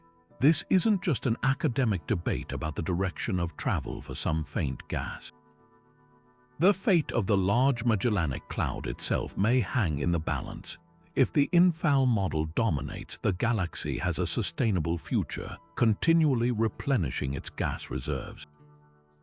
But if outflow is the primary process, the LMC could be on a path to ultimately starving itself, a dramatic example of a galaxy's own intense activity leading to its long-term decline. These silent, high-speed rivers of gas are therefore crucial to understanding the life cycle of galaxies, representing the invisible flow of matter that governs their birth, evolution, and eventual fate. But untangling the history of a galaxy isn't just about mapping its grand structures. Sometimes the most revealing clues are found in the subtle properties of its individual stars. This brings us to a discovery that has forced a complete re-evaluation of the Large Magellanic Cloud's entire life story. For a long time, astronomers tended to think of dwarf galaxies like the LMC as simple, somewhat primitive systems. The prevailing assumption was that they formed most of their stars in a single, early burst of activity, leading to a stellar population that was largely uniform in age and composition. It was a tidy, straightforward narrative. However, when scientists began to meticulously analyze the stars themselves using powerful tools like color magnitude diagrams, this simple story completely fell apart. These diagrams, which plot a star's color against its brightness, are like cosmic family trees. They allow astronomers to determine not just a star's age and mass, but to untangle entire generations within a stellar population. The data revealed something astonishing and deeply puzzling. The Large Magellanic Cloud is not a monolithic collection of ancient stars. Instead, it contains at least 3, and possibly more, distinct stellar populations, each with a dramatically different age and history. The oldest stars are truly ancient, over 10 billion years old, relics from the very first epoch of star formation in the universe. Then there is a large, prominent population of intermediate-age stars around 1 to 4 billion years old. Finally, and most conspicuously, there is an enormous population of extremely young stars, many less than 100 million years old, blazing away in regions like the Tarantula Nebula. This combination is cosmologically bizarre. It's the equivalent of an archaeologist digging through a single, small village and finding perfectly preserved artifacts from the Stone Age, the Roman Empire, and the modern digital era all jumbled together in the same layer. According to our classical models of galaxy formation, this shouldn't be possible for a small, seemingly tranquil dwarf galaxy. The coexistence of these multiple populations points to a far more dynamic and violent formation history than anyone ever ascribed to the LMC. A galaxy cannot spontaneously form new stars across such vast stretches of time without a continuous supply of fresh, cold gas. But a small galaxy has a shallow gravitational well, making it incredibly difficult for it to hold onto its gas reservoir against the heating effects of supernova and the stripping pressure of intergalactic space. The fact that the LMC has managed to retain enough gas to fuel multiple intense waves of star formation, billions of years apart, suggests it has lived a life of dramatic accretion and interaction. The intermediate age burst, for instance, is widely believed to have been triggered by a close encounter with the small Magellanic Cloud hundreds of millions of years ago, a violent gravitational interaction that compressed gas clouds and ignited a firestorm of new star birth.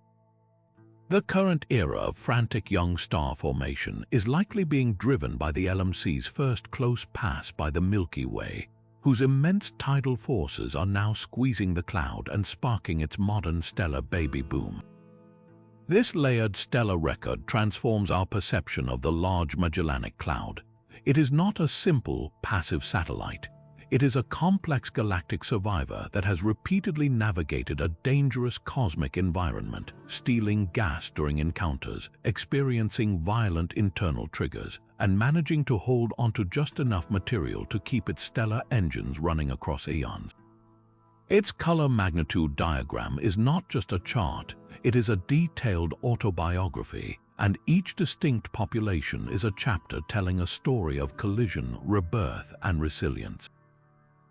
This evidence of multiple generations forces us to abandon the idea of dwarf galaxies as static fossils and instead see them as evolving, dynamic entities whose histories are written in the very specific ages of their stars.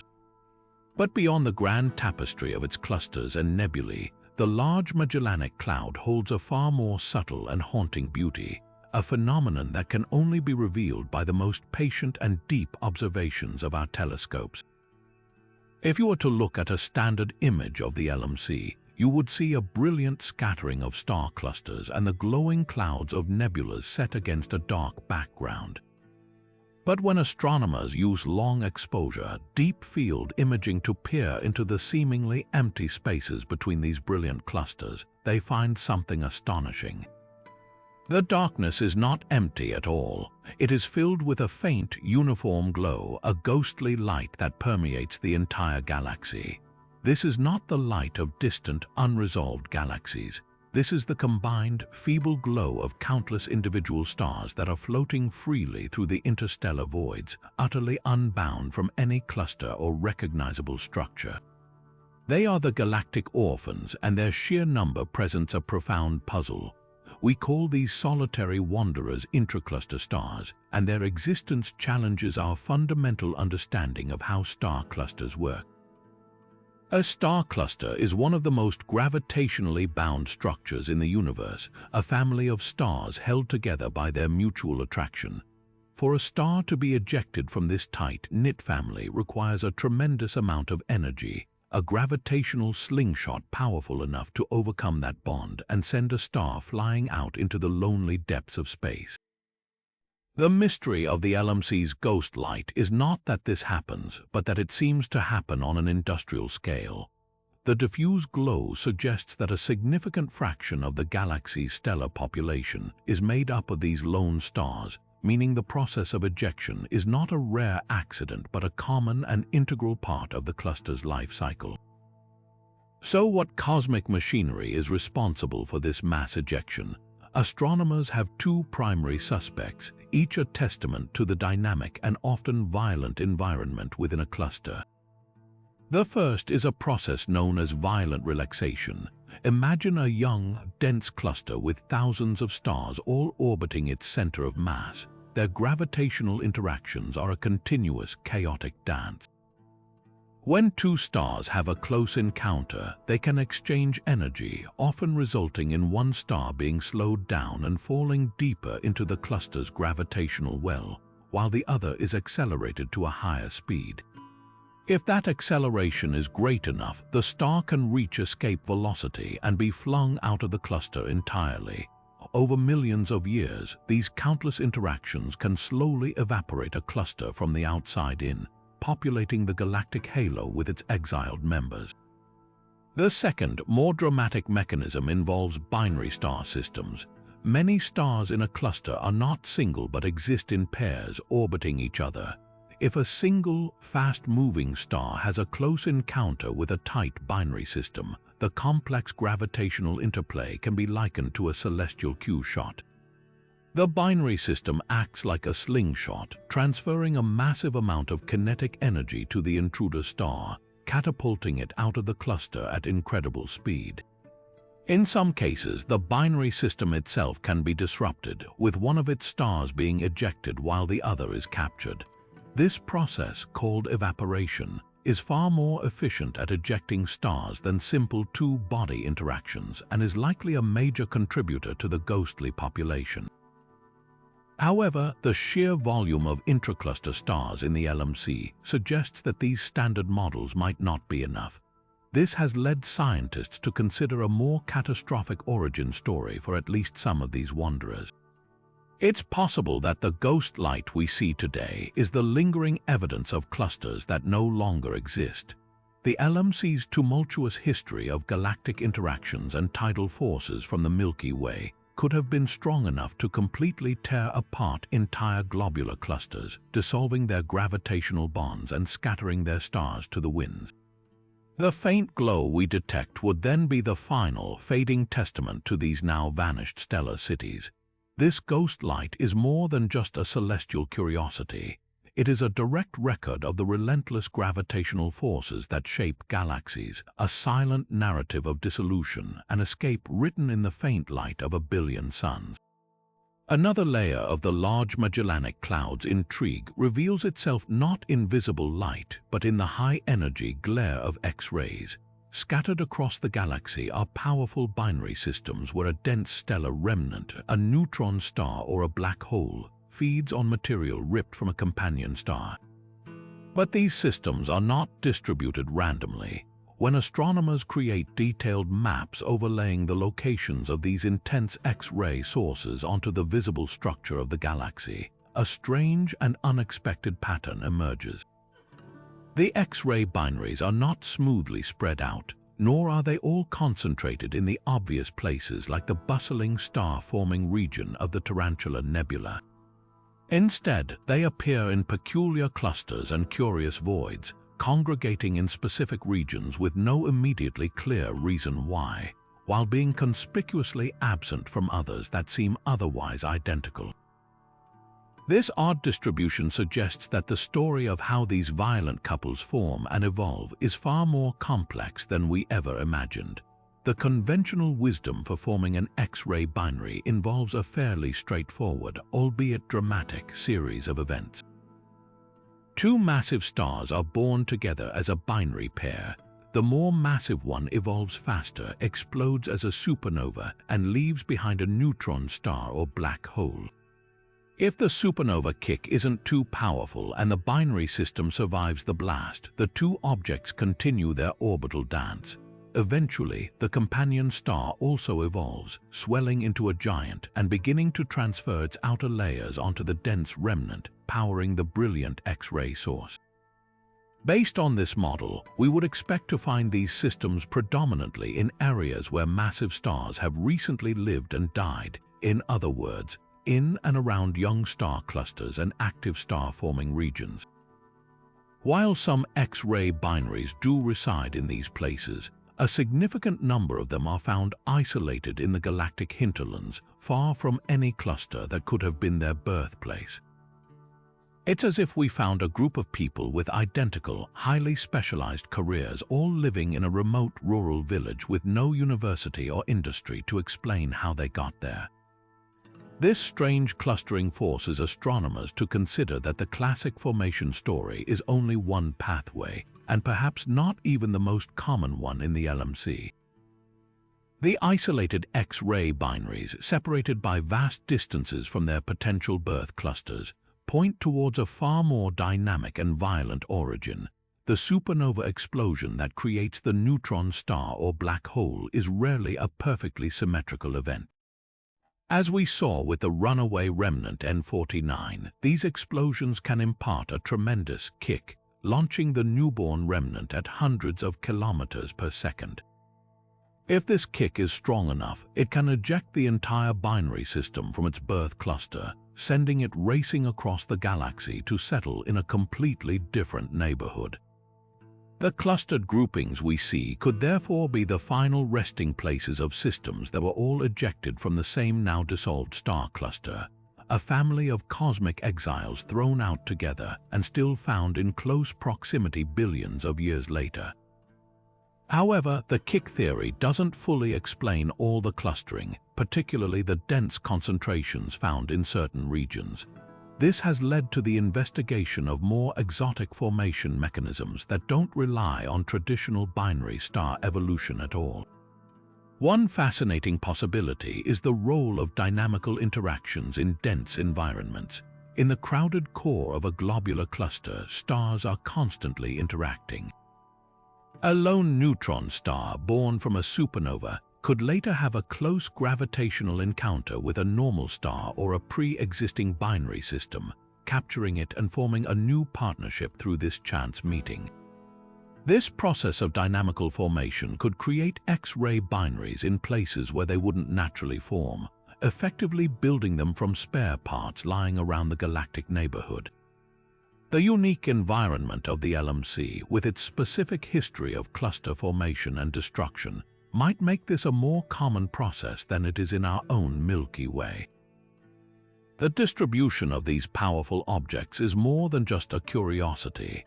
It has profound implications for the entire ecosystem of the galaxy. X-ray binaries are among the most efficient engines for heating the interstellar medium. Their intense radiation can ionize vast clouds of gas, preventing them from cooling and collapsing to form new stars. If these systems are clustered in specific areas, they could be creating localized dead zones for star formation while leaving other regions untouched. The mysterious map of X-ray sources is therefore not just a record of stellar death and binary dynamics. It is an active blueprint showing us where the most powerful feedback mechanisms are currently at work, shaping the future evolution of the Large Magellanic Cloud, one high-energy binary at a time. Now we move from the energetic chaos within the galaxy to the vast, quiet frontier that surrounds it, where the Large Magellanic Cloud meets the emptiness of intergalactic space. This is the scene of a slow-motion collision of cosmic proportions, a place known as the Great LMC Hydrogen Wall. Imagine the LMC sailing through space, not through a perfect vacuum, but through the incredibly thin million-degree gas that makes up the extended halo of our Milky Way. As it travels, the galaxy's own vast reservoir of cold hydrogen, gas the raw fuel for future stars, pushes against this hot external medium like the bow of a ship plowing through water. This creates a massive interface, a gigantic wall of hydrogen piled up at the leading edge of the galaxy, a structure so immense it spans tens of thousands of light years. What makes this wall so fascinating isn't just its size, but the strange and complex ways it emits light. When astronomers point radio telescopes towards this region, they don't see a simple, smooth curtain of gas. Instead, they detect a stunningly intricate pattern of filaments, loops, and tendrils. These structures suggest that the boundary is not a calm and orderly place. It is a scene of tremendous turbulence and complex physics.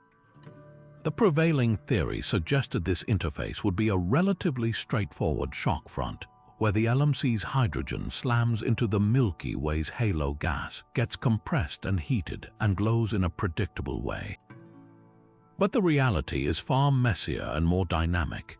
The observed emission patterns indicate a process called turbulent mixing, where the cold, dense hydrogen from the LMC and the hot, thin gas of the halo don't just meet at a clean boundary. Instead, they churn together, creating a frothy, mixed layer where the two gases entangle and exchange energy in highly unpredictable ways.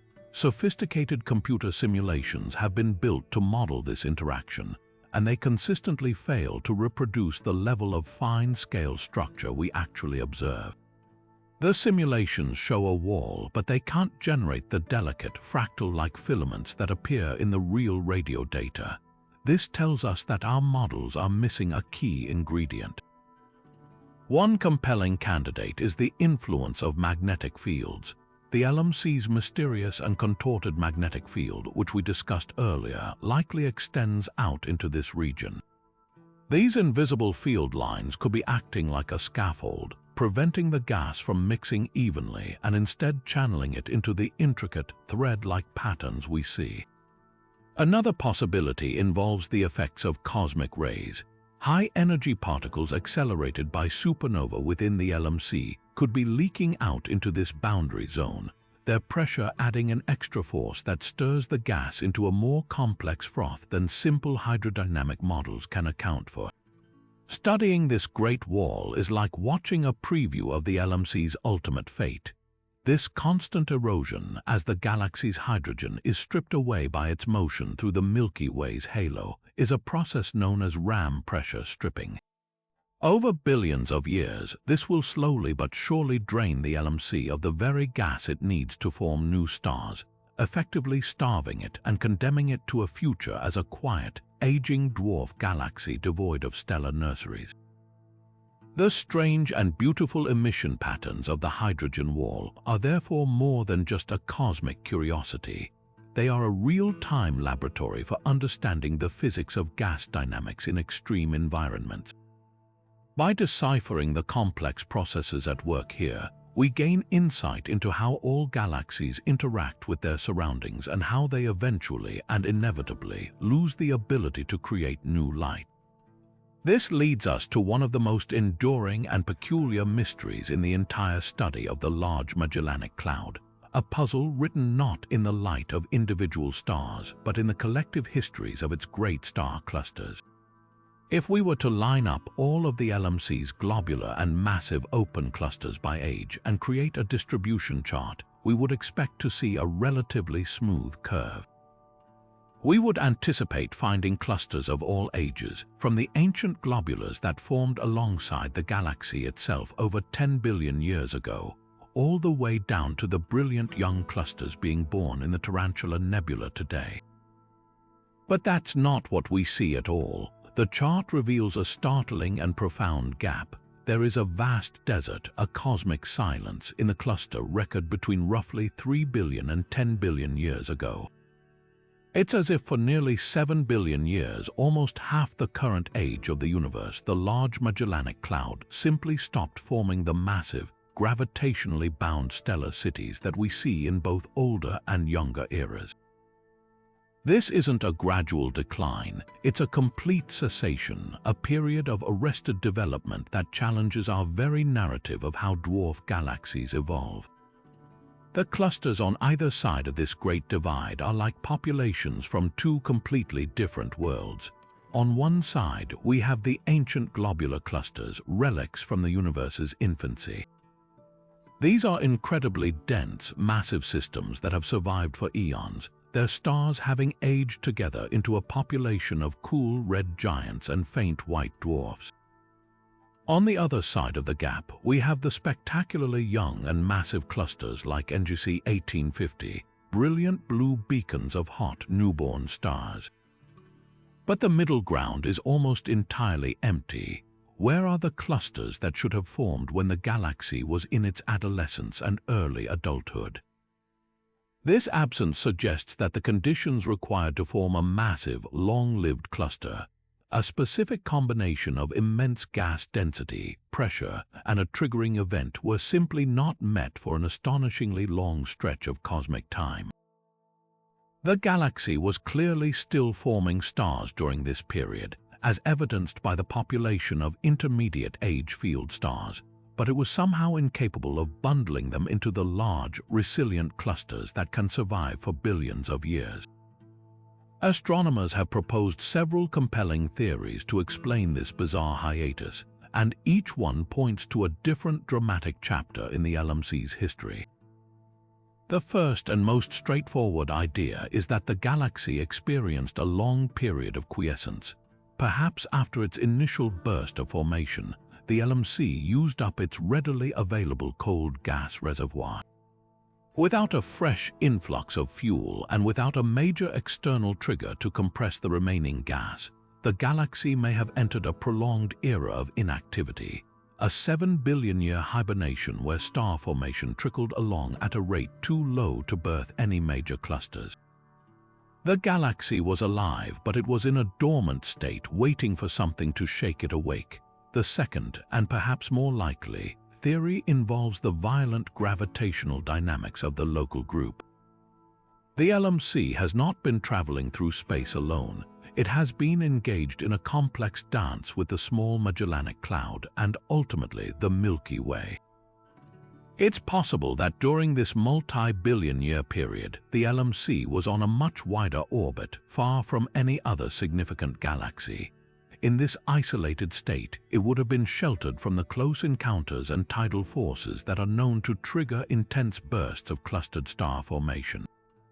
The peace and quiet of deep intergalactic space, rather than fostering creation, may have inadvertently prevented it. The galaxy needed a collision, a gravitational shock to stir its pot, and it didn't get one for eons. A third, more radical possibility is that clusters were formed during this gap, but they did not survive. The survival of a young cluster is a delicate balance. For a cluster to remain bound for billions of years, it must be born with a very high stellar density to withstand the gravitational shocks from passing gas clouds and the tidal forces of the galaxy itself.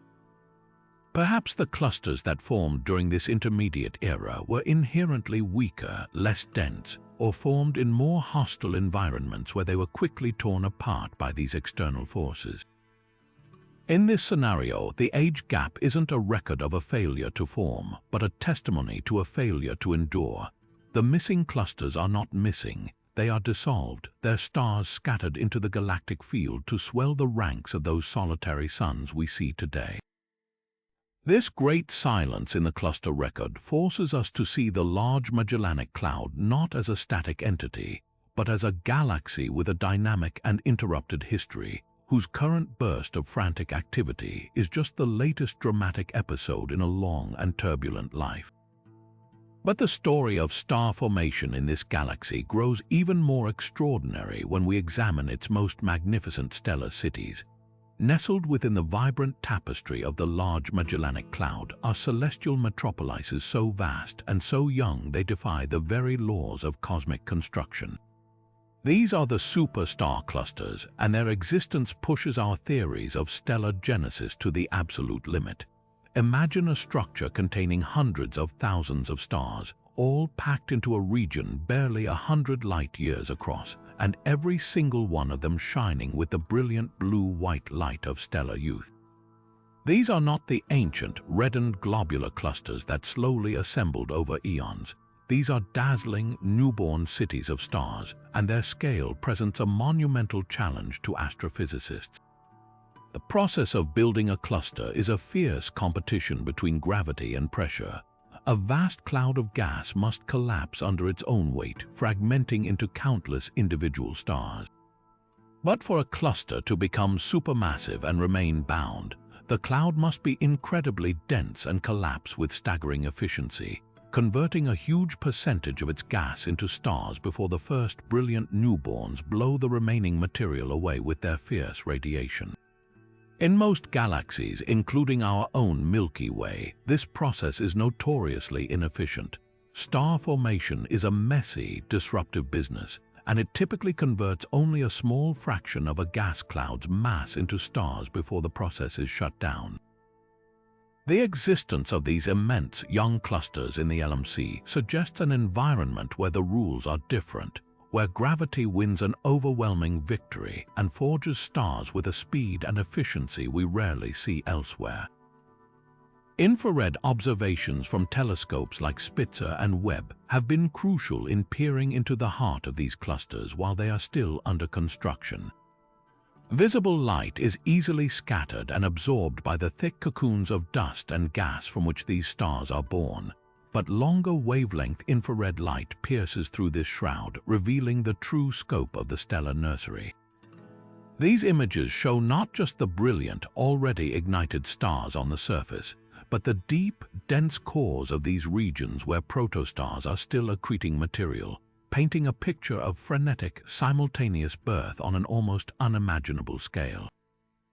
The sheer concentration of mass in these infrared bright cores is the key data point that breaks our standard models.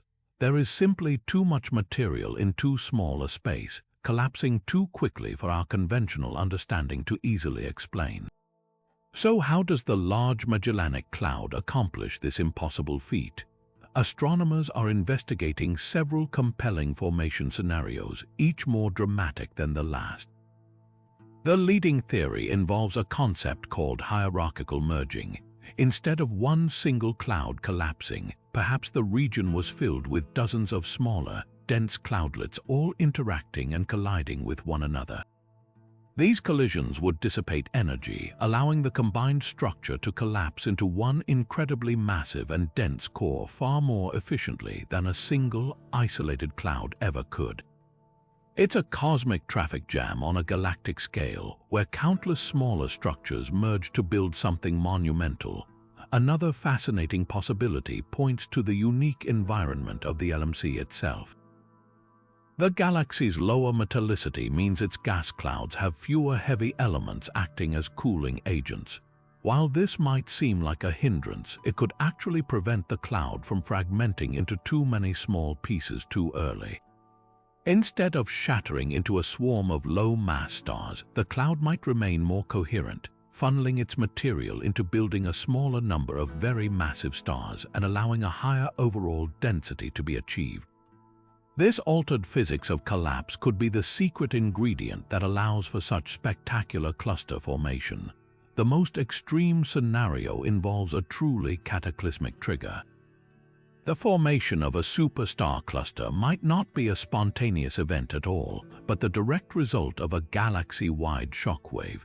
The immense tidal forces exerted on the LMC during its close encounters with the small Magellanic Cloud and the Milky Way could have sent powerful pressure waves racing through the galactic disk. These waves would have compressed vast reservoirs of gas almost instantaneously on cosmic timescales, jump-starting the collapse into these stupendous clusters in a coordinated galactic-wide event. Their simultaneous youth in certain regions of the LMC lends strong credence to this idea of a single, dramatic birth trigger. These impossible clusters are therefore more than just astronomical curiosities. They are active laboratories that force us to rewrite the book on how stars are born, proving that under the right conditions, the universe is capable of architectural wonders we once thought were beyond its reach. Rising above and below the plane of the Large Magellanic Cloud, extending tens of thousands of light-years into the seemingly empty void, are structures of pure energy so vast they defy easy comprehension. These are the ghostly gamma-ray bubbles, colossal twin lobes of faint but incredibly high-energy radiation that form a dim, hourglass-shaped halo around the entire galaxy. Unlike the brilliant, visible light structures we've explored, these bubbles are completely invisible to our eyes and even to optical telescopes. They were only discovered through the patient, all-sky survey conducted by the Fermi Gamma-Ray Space Telescope, which painstakingly mapped the universe in the most energetic light it produces. The resulting gamma-ray maps of the LMC reveal something astonishing, a faint but distinct glow outlining these enormous volumes of space, a subtle signature of immense power on a truly galactic scale. The very existence of these structures presents a profound puzzle. Gamma rays are the most energetic form of light in the universe, typically produced by the most violent and extreme processes imaginable. To create gamma-ray emission on such a colossal, structured scale requires a source of power that can flood an enormous volume of space with high-energy particles. The prevailing theory points towards the collective fury of the galaxy's stellar population. The LMC is a hotbed of star formation and death, filled with supernova remnants, pulsars, and massive stellar winds. The combined effect of thousands of these events over millions of years could theoretically pump enough energy into the galactic halo to inflate these gigantic bubbles. In this scenario, the bubbles are a form of cumulative feedback, the galaxy's own intense activity slowly blowing a gigantic wind that carries energetic particles far above and below its disk. However, the sheer size and symmetry of the bubbles suggest this stellar feedback might not be the whole story. The energy required to create and sustain structures of this magnitude is staggering, and some calculations indicate that the known population of supernova and pulsars within the LMC might fall short of what's needed. This energy deficit has led astronomers to consider more exotic and powerful engines lurking at the galaxy's heart. One compelling candidate is a past period of intense activity from a supermassive black hole. While the LMC does not currently possess a known, active supermassive black hole, it's possible that one existed in its distant past. A temporary but ferocious outburst of accretion onto such a black hole, a miniature quasar phase, could have launched jets of ultra-relativistic particles with enough force to inflate these massive lobes and fill them with high-energy gamma-ray emitting gas. Though the central engine has long since gone quiet, the bubbles themselves would remain as a fading fossil of that ancient cataclysm. Another fascinating possibility involves the unique environment of the LMC as it plows through the halo of our own Milky Way. The galaxy is moving at a tremendous velocity, and this motion creates a dynamic interaction at the leading edge, a bow shock that could be accelerating particles to incredibly high energies. This process, akin to a natural particle accelerator on a galactic scale, might be responsible for generating the gamma-ray emission we see, painting the bubbles with light through the sheer force of the galaxy's journey through space. The precise mechanisms at work within these bubbles are likely a complex cocktail of all these processes. The Fermi telescope's data doesn't just show a smooth glow, it reveals subtle variations in intensity and structure within the bubbles themselves. These internal patterns are the key to decoding their origin, with certain signatures pointing towards the presence of cosmic rays interacting with gas, while others hint at the aftermath of antimatter annihilation. Unraveling the mystery of the gamma-ray bubbles is about more than just understanding one peculiar feature. It forces us to consider the Large Magellanic Cloud as a single, integrated energetic system. The processes that inflate these bubbles, whether stellar winds, a past black hole eruption, or ram pressure acceleration, represent fundamental mechanisms for transferring energy and matter from a galaxy's busy interior out into its quiet halo. This outflow enriches intergalactic space with heavy elements and helps regulate the galaxy's future star formation by heating surrounding gas and preventing it from falling back in. These faint, high-energy structures are a powerful reminder that a galaxy's influence extends far beyond its visible stars, and that its most dramatic stories are sometimes written in light we cannot see without the most advanced tools. Yet as we chart these cosmic heartbeats across the Large Magellanic Cloud, a peculiar and persistent anomaly emerges, one that challenges the very tools we use to measure the universe. When astronomers construct period luminosity diagrams for the galaxy's variable stars, plotting their rhythmic pulse rates against their intrinsic brightness, the resulting graphs should, in theory, form clean, predictable lines. These diagrams are the fundamental yardsticks of cosmology, the gold standard for measuring intergalactic distances. But in the LMC, these lines are blurred, shifted, and scattered in ways that defy simple explanation. The rhythmic pulsations of its variable stars are telling a story that is out of sync with the rest of the cosmos, and deciphering this discordant rhythm is key to understanding the galaxy's unique character. The most telling discrepancies appear when we compare specific classes of variables to their counterparts in other galaxies. Take the anomalous Cepheids, for instance. These are pulsating stars that are typically found in dwarf galaxies with very low metallicity. In most such environments, they occupy a distinct and separate region on the period luminosity diagram from the classical Cepheids. But in the LMC, the lines are blurred. The anomalous Cepheids appear brighter than expected for their pulsation periods, and in some cases, their data points even overlap with those of the classical Cepheids. This overlapping muddles a once clear distinction, suggesting that the factors governing their pulsations are more complex than a simple matter of chemical composition. It implies that the LMC's unique star formation history, perhaps involving mergers or multiple bursts of activity, has created a population of variable stars that doesn't neatly fit into our established classification boxes. This confusion is not limited to Cepheids. The humble Aurora Lyrae stars, often called the standard candles of the old stellar population, also behave strangely here. These ancient stars pulse with a regularity that makes them invaluable for measuring distances to old structures like globular clusters. Their period luminosity relationship is supposed to be incredibly consistent, a reliable clockwork across the universe. However, in the LMC, the periods of Aurora Lyrae stars show a wider distribution than expected.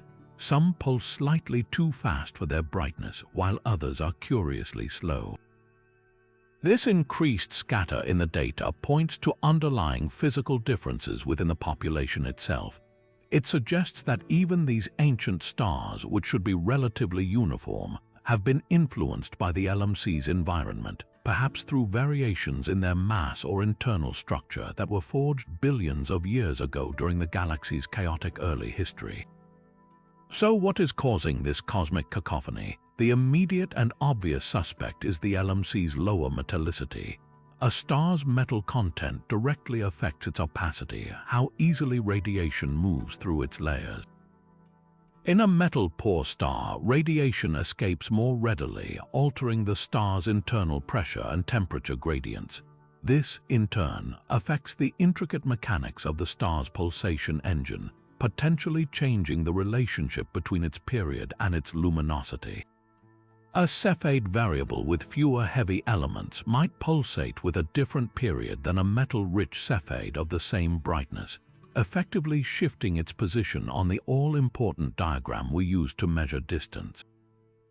This metallicity effect is a well-known correction factor, but the scale of the anomalies in the LMC suggests it might be more significant than our current models can account for, or that we are applying the correction inaccurately.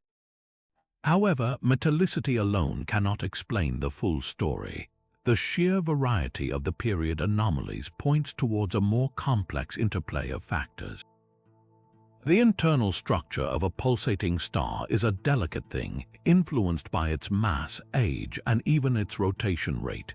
The LMC's history of rapid and efficient star formation may have produced populations of variable stars with different intrinsic properties. For example, some of its Cepheids could be the products of stellar mergers, resulting in stars that are more massive and therefore pulsate differently than a Cepheid that formed from a single cloud. Others might be experiencing enhanced mass loss due to their environment, slowly shedding their outer layers and subtly altering their pulsation characteristics over time. The galaxy's intense radiation fields from regions like the Tarantula Nebula could even be affecting the atmospheres of these stars, adding another layer of complexity to their behavior.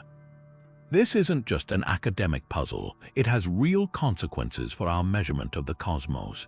The period luminosity relation is the first crucial rung on the cosmic distance ladder, the foundation upon which we build our estimates for the scale of the universe and the rate of its expansion. If the calibration of this fundamental rung is different in the Large Magellanic Cloud, then any distance we measure to it, and by extension to other galaxies beyond, could carry a hidden systematic error. The mysterious variable star periods are therefore a call to action, compelling astronomers to refine their models and develop a more nuanced understanding of stellar physics.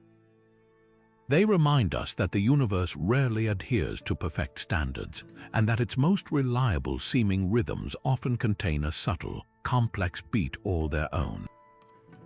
Woven through the very fabric of the Large Magellanic Cloud, hidden from direct view but starkly visible to the precise instruments of modern astronomy, are the ghostly rivers of stars known as tidal streams. These are not the grand, arching structures like the Magellanic Stream that connects the LMC to our Milky Way. These are internal wounds, subtle scars etched into the galaxy's own stellar body. To uncover them, astronomers don't look at pretty pictures. They create intricate kinematic maps, charts that plot the precise motion of hundreds of thousands of individual stars. The results are breathtaking. Instead of showing a calm, orderly rotation, these maps reveal chaotic rivers of stars all moving in concert, flowing on trajectories that are completely distinct from the general rotation of the galactic disk. It's the equivalent of mapping the ocean currents and discovering a powerful, coherent river flowing against the prevailing tide, a clear sign that the galaxy's peaceful appearance is a deception. The formation of such a stream almost always points to a violent gravitational encounter. The classic explanation is that a small dwarf galaxy or a massive globular cluster ventured too close to the LMC. The immense tidal forces would have shredded the smaller object, stretching it out into a long, thin stream of stars that gradually disperses along its orbit like sugar dissolving in water. This process is well documented in our own Milky Way, which is surrounded by the stellar ghosts of dozens of devoured dwarf galaxies. The profound mystery within the LMC is that, for many of these internal streams, there is no obvious culprit. No dense cluster or dwarf galaxy remnant sits at the head of these stellar rivers as the logical source of the carnage. It's a whodunit where the victim is present, but the perpetrator is missing without a trace. This absence forces astronomers to consider a far more dramatic and insidious origin story: self-cannibalization. The leading theory suggests that these streams are not the remnants of an ingested neighbor, but are instead the LMC literally tearing itself apart from the inside out. The gravitational pull of the Milky Way is immense, and as the LMC orbits around us, our galaxy exerts a powerful tidal force on it. This force doesn't just pull on the LMC as a single object. It pulls harder on the side of the LMC closest to the Milky Way and less hard on the far side. This differential pull creates a stretching effect, and it can be strong enough to actually pry stars loose from the LMC's own outer regions.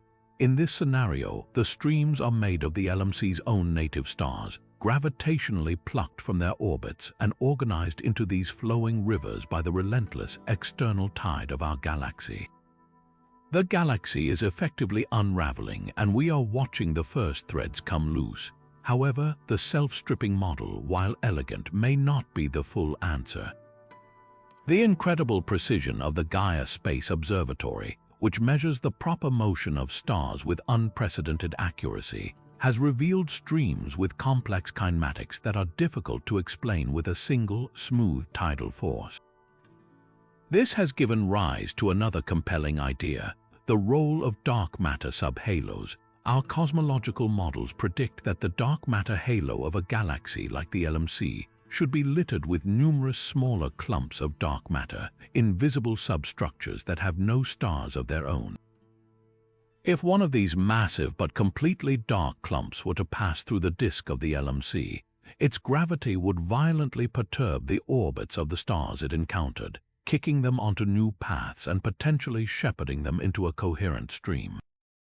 The perpetrator would be utterly invisible, a ghostly gravitational bullet whose only evidence is the trail of stirred-up stars it left in its wake. This would mean the streams are not signs of the LMC's large-scale destruction, but the footprints of the unseen dark matter landscape that defines its true structure. The existence of these internal stellar streams fundamentally changes our perception of the Large Magellanic Cloud. We can no longer view it as a stable, island universe briefly visiting our neighborhood.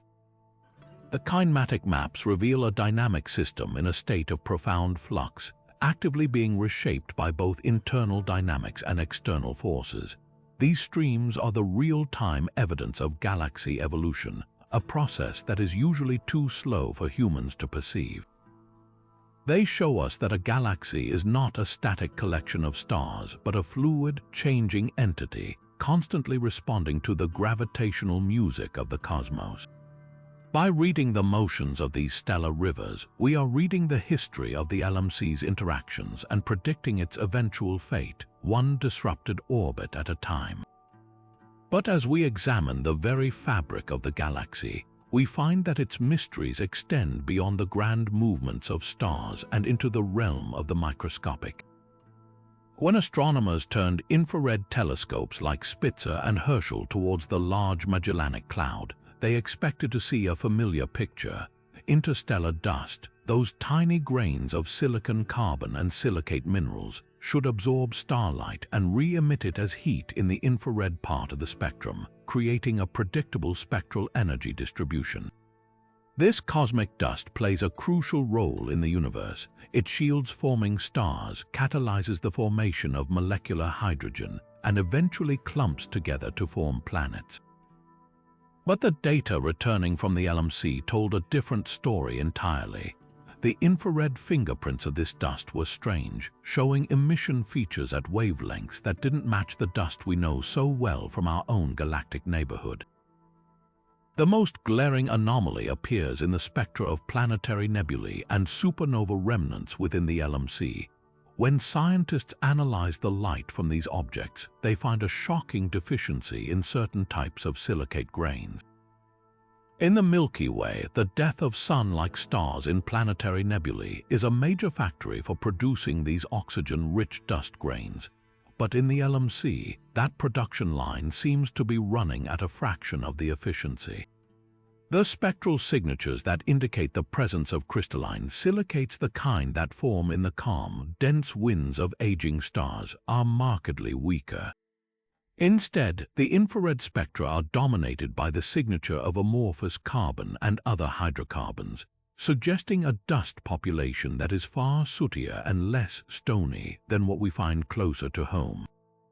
This peculiar dust composition points directly to the LMC's most defining characteristic: its low metallicity. Metals, to an astronomer, are any element heavier than hydrogen and helium, and they are the fundamental building blocks of dust grains.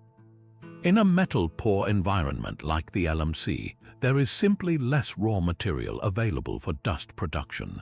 But the scarcity of raw materials is only part of the explanation. The real mystery lies in how this shortage changes the entire dust formation process. With less oxygen and magnesium available, the chemistry that forms silicate grains is stifled. Carbon atoms, however, might still find partners more easily, leading to a relative overabundance of carbon-based dust. It's like trying to bake two different kinds of bread but running short on flour for one recipe. You end up with a pantry skewed heavily towards the recipe for which you still have ingredients. The environment within the LMC further tilts the scales against traditional dust. The galaxy is flooded with harder, more intense ultraviolet radiation from its plethora of massive hot stars. This fierce radiation field doesn't just illuminate the dust, it actively destroys it through a process called sputtering. High-energy UV photons can blast atoms right off the surface of a dust grain, eroding it over time. Silicate grains, with their more complex lattice structures, may be more vulnerable to this photonic sandblasting than the tougher, more resilient carbon grains. Furthermore, the blast waves from the LMC's frequent supernova create hostile environments where delicate dust grains are shattered and vaporized, only to reform later under different conditions. The dust we observe is therefore not just a product of its creation, but a survivor of a violent and punishing life cycle, constantly being forged, destroyed, and remade in the galactic furnace. This isn't just a curiosity for specialists in interstellar material.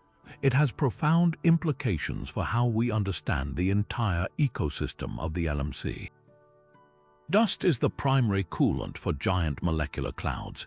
As dust grains radiate away heat in the infrared, they allow dense regions within a cloud to collapse further, eventually giving birth to new stars. If the dust composition is different, its cooling efficiency changes, which could directly affect the initial mass function, the distribution of sizes of newborn stars. A dustier galaxy tends to make more low-mass stars, while a galaxy with less efficient dust might favor the formation of stellar giants. The unusual dust of the Large Magellanic Cloud could be a key reason why it is such a prolific producer of massive stars, indirectly shaping the very phenomena that make it so mysterious and captivating to us. The tiny grains, therefore, hold a monumental secret.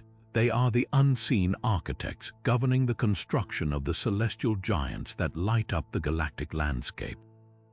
Now we arrive at a statistical mystery, a puzzle written not in the light of a single star but in the collective death throes of an entire galaxy. This is the phenomenon of the impossible supernova rate.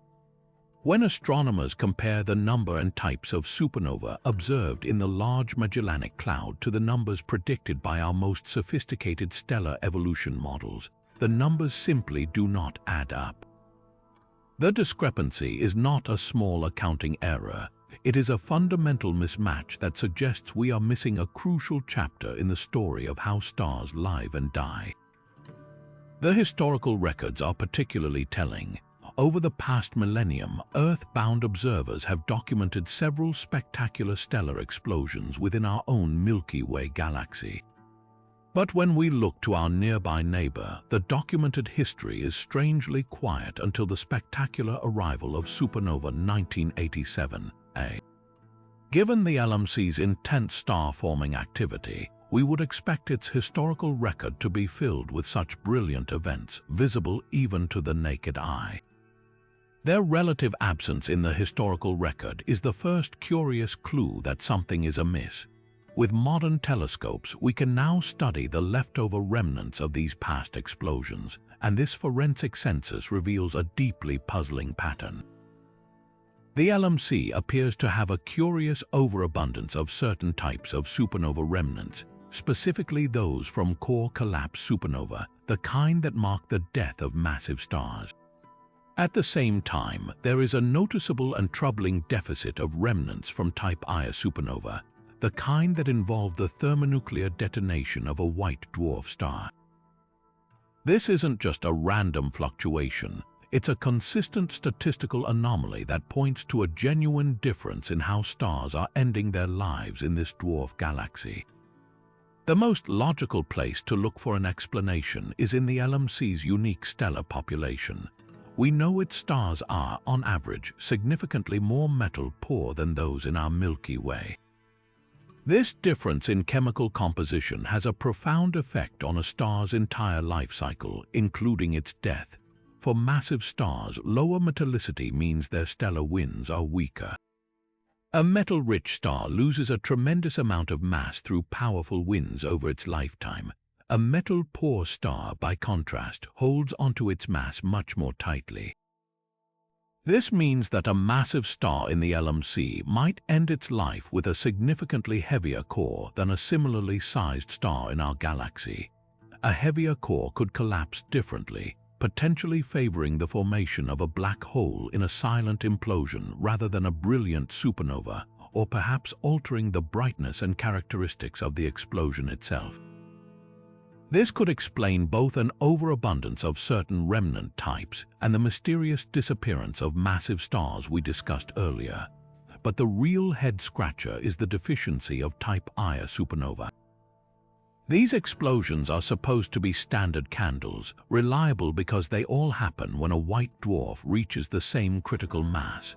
They are thought to occur in two ways, either through the steady accretion of material from a bloated giant companion star, or through the violent merger of two white dwarfs. The LMC's environment may be actively suppressing both of these pathways. The same weaker stellar winds that allow massive stars to retain their mass also affect the binary systems that lead to type Ia explosions. The evolution of a binary system is a delicate dance, heavily influenced by how much mass each star loses. If the mass loss is different, the final outcome could be too.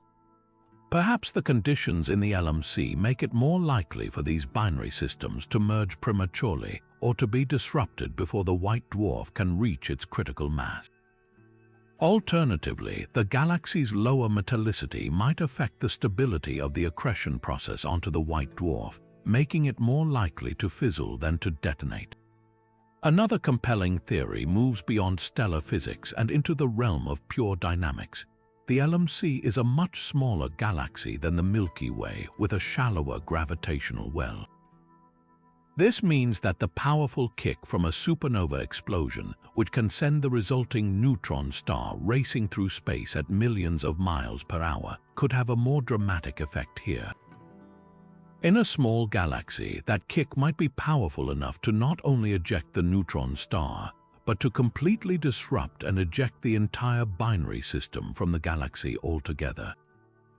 If a binary system that was destined to become a Type I supernova in a few billion years gets hurled into intergalactic space by an earlier supernova, that future explosion is lost to our senses. It would happen in the vast, empty darkness between galaxies, where we would have almost no chance of ever detecting it. This dynamic ejection of progenitor systems could be artificially depopulating the LMC of the very objects we expect to see explode. The impossible supernova rate is therefore a masterclass in cosmic interconnectedness. It shows us that a galaxy's death rate is not simply a function of its birth rate. It is a complex product of its initial ingredients, its dynamic history, and the intricate physics that governs the lives of binary stars. This anomaly forces astronomers to refine their models, to move from a one-size-fits-all approach to stellar death to a more nuanced view that accounts for a galaxy's unique chemical and dynamic identity. The silence where we expect noise and the cacophony where we expect quiet are not flaws in the data. They are the most important clues telling us that the final moments of a star are shaped by the entire life of the galaxy it calls home. Draped across the vibrant star-forming regions of the Large Magellanic Cloud, invisible to our eyes but starkly clear to radio telescopes, are colossal, ethereal structures that seem to defy the chaotic nature of the cosmos. These are the ghostly radio loops, immense arcs of synchrotron emission that form near-perfect circles and semicircles, some spanning hundreds of light-years across. In radio continuum images, these loops stand out against the background like celestial smoke rings. Their smooth, continuous curves are shocking contrast to the tangled and irregular nebulosity that typically fills these energetic stellar nurseries. Their perfect geometry suggests a single, coherent, and immensely powerful event, a sudden and focused release of energy that blasted outward in a spherical shockwave, sculpting the surrounding interstellar medium into these breathtaking shapes. The very nature of this radio emission is the first clue to their violent origin. Unlike the thermal radiation given off by warm dust or hot gas, this is synchrotron radiation. This is the light produced when electrons, accelerated to nearly the speed of light, spiral along powerful magnetic field lines. It is the signature of some of the most energetic processes in the universe. To create synchrotron emission on such a vast, structured scale requires a source that can generate both a tremendous flood of high-energy electrons and a strong, organized magnetic field to guide them. This immediately points away from slow, steady processes and towards sudden, catastrophic events. The leading theory, and the most straightforward, is that each loop is the remnant of a single, colossal supernova explosion. The expanding shockwave from the star's death would accelerate particles to relativistic speeds and compress the galaxy's magnetic field, lining it up along the expanding shell and creating the perfect conditions for the synchrotron glow we detect. However, the math behind this elegant theory quickly runs into trouble. When astronomers calculate the total energy required to inflate one of these gigantic loops and keep it shining brightly in radio waves, they often find that a standard supernova falls drastically short. The energy deficit is enormous. It would be like trying to inflate a blimp with a single breath. The force required is orders of magnitude greater than what's available. This discrepancy has led to the investigation of more exotic and powerful progenitors. One compelling candidate is the hypernova, a supernova resulting from the collapse of an extremely massive star directly into a black hole, an event that could release up to 10 times more energy than a typical stellar explosion. Another, even more dramatic possibility is that these loops are not the product of one explosion, but of several supernovae occurring in rapid succession within a massive star cluster, a coordinated stellar detonation that unleashes a combined shockwave of unimaginable power. Yet for some of the most perfect and energetic loops, even these cataclysmic explanations feel insufficient. This has pushed astronomers to consider truly extreme scenarios. Could some of these structures be the faded remnants of gamma-ray bursts, those unimaginably powerful beams of energy that are the most luminous events in the universe since the Big Bang? While the brilliant gamma-ray flash itself is fleeting and highly directional, the afterglow and the expanding shockwave it creates could potentially inflate a symmetric, radio-bright bubble that persists for millennia. Or perhaps these loops are the signposts of past stellar mergers, the spectacular and violent end to a binary system that created a temporary furnace of incredible energy. Each perfectly shaped loop is therefore a fossilized imprint of a moment of supreme cosmic violence, a temporary monument to an energy release so profound it momentarily dominated its entire corner of the galaxy. The true wonder of these structures is revealed not in a single image but through multi-wavelength analysis. When astronomers overlay the radio maps with observations in infrared, optical, and X-ray light, a more complex story emerges. Often, the radio loops align beautifully with the sharp edges of known supernova remnants or the walls of gigantic superbubbles seen in other wavelengths, confirming their origin in stellar death. But in other cases, the radio loop stands alone, a ghostly structure with no obvious central engine or associated remnant at its core. This absence is deeply puzzling. It suggests that the energy source was so transient that all visible evidence of it has since faded away, leaving behind only this enormous, fading shockwave as its sole testament. These orphaned loops are perhaps the most intriguing of all, forcing us to acknowledge that the universe can unleash tremendous forces that leave almost no other trace, their passage marked only by the faint, synchrotron glow of electrons spiraling in the dark long after the explosion itself has fallen silent. But just as we thought we were beginning to understand the life and death of the most massive stars, the Large Magellanic Cloud presents us with another glaring absence, a case of cosmic missing persons that is written not in what we see, but in what we do not. We are searching for the stellar daredevils, the most extreme and short-lived evolved stars in the universe, Wolf-Rayet stars. These are the exposed, searingly hot cores of stars that began their lives with at least 20 times the mass of our Sun. They have burned through their hydrogen fuel at a ferocious pace, and now powerful stellar winds have ripped away their fluffy outer envelopes of hydrogen, laying bare their brilliant helium-burning cores to the vacuum of space. The result is a star that is essentially a giant, naked nuclear furnace, blazing with a surface temperature over 90,000 degrees Celsius and screaming into the void with solar winds so intense they would blow our entire planet to atoms in an instant. Given the LMC's well-documented frenzy of massive star formation, particularly in stellar nurseries like the Tarantula Nebula, we would expect it to be absolutely littered with these brilliant terminal phase stellar remnants. Our stellar evolution models, which track the birth, life, and death of stars, make a clear prediction. Based on the sheer number of massive stars we've counted, there should be hundreds of Wolf-Rayet stars shining brightly across the galaxy. Yet, when astronomers conduct a meticulous census, the numbers fall shockingly short. We find only a few dozen, a tiny fraction of the predicted population.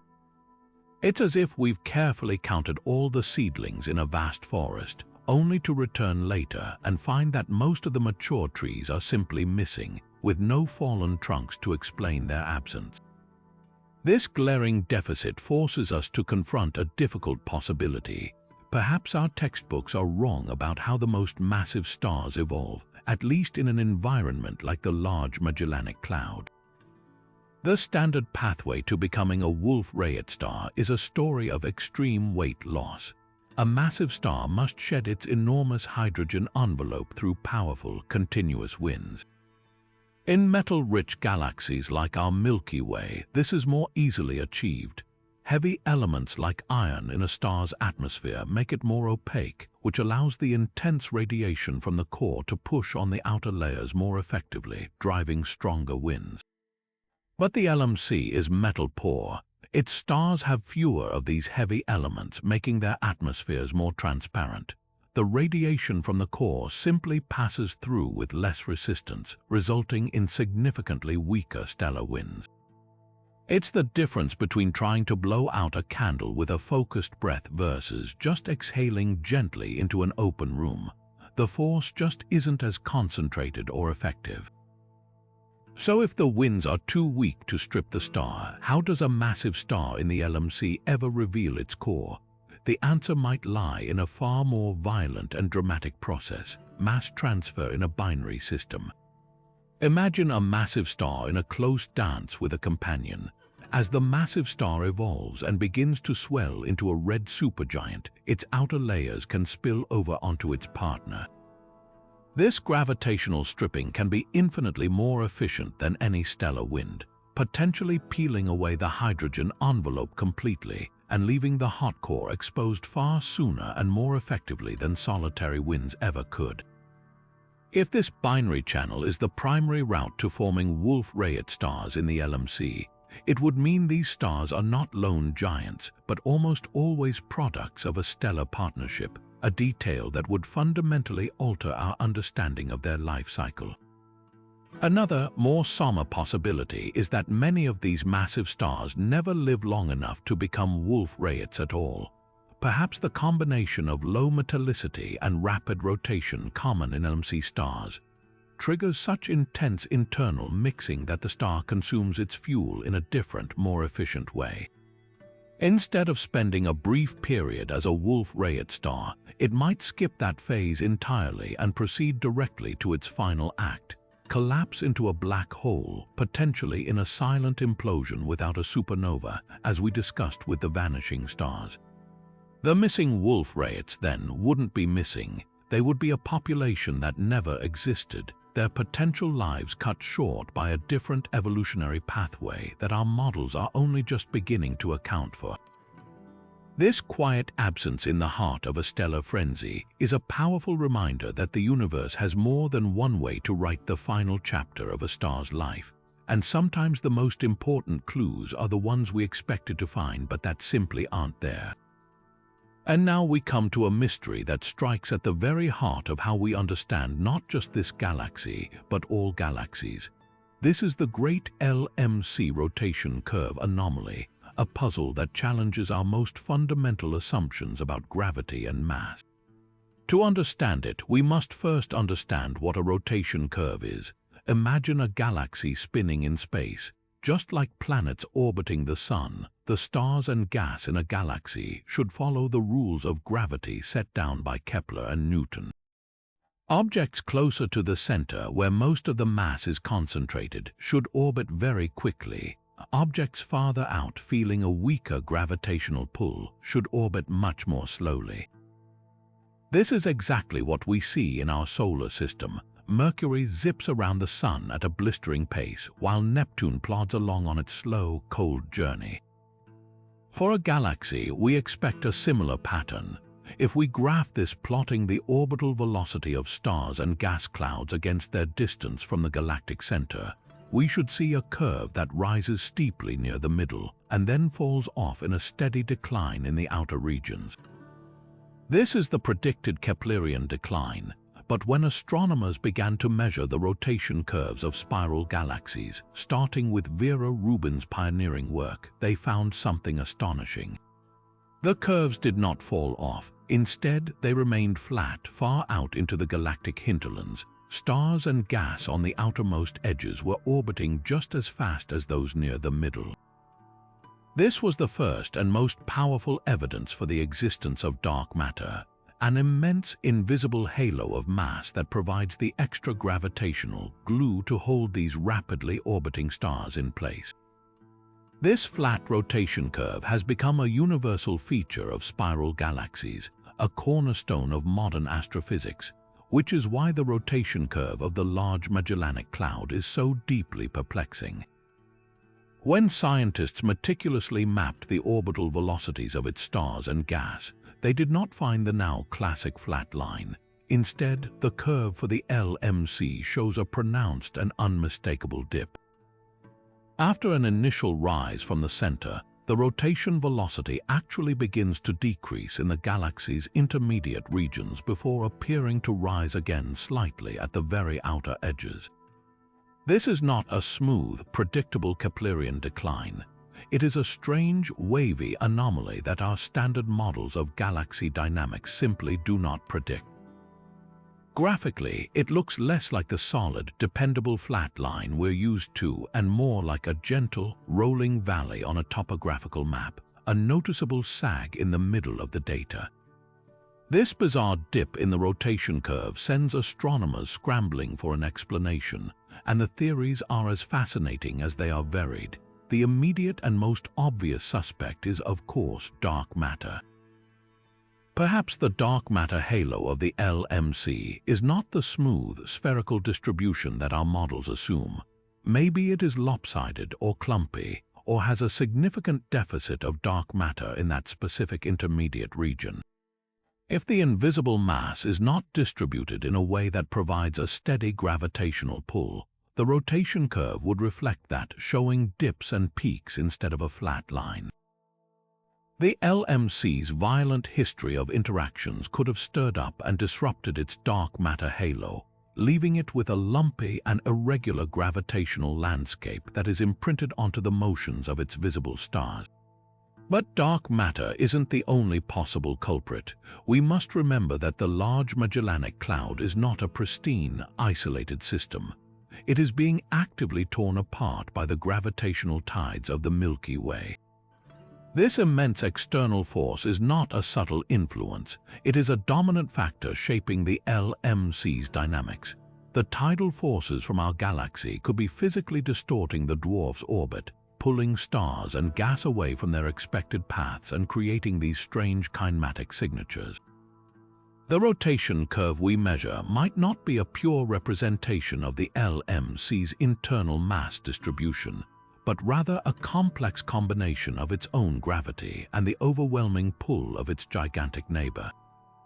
It's like trying to measure the spin of a ballerina while she's being whirled around by a powerful dance partner. Her movements are a blend of her own actions and the forces acting upon her. A third, more profound possibility is that we are seeing a flaw not in our observations, but in our fundamental physics. The anomalous rotation curve could be a hint that our understanding of gravity itself, encapsulated in Newton's laws and Einstein's general relativity, needs to be modified in certain regimes. Alternative theories of gravity, like MOND modified Newtonian dynamics, were proposed specifically to explain galactic rotation curves without the need for dark matter.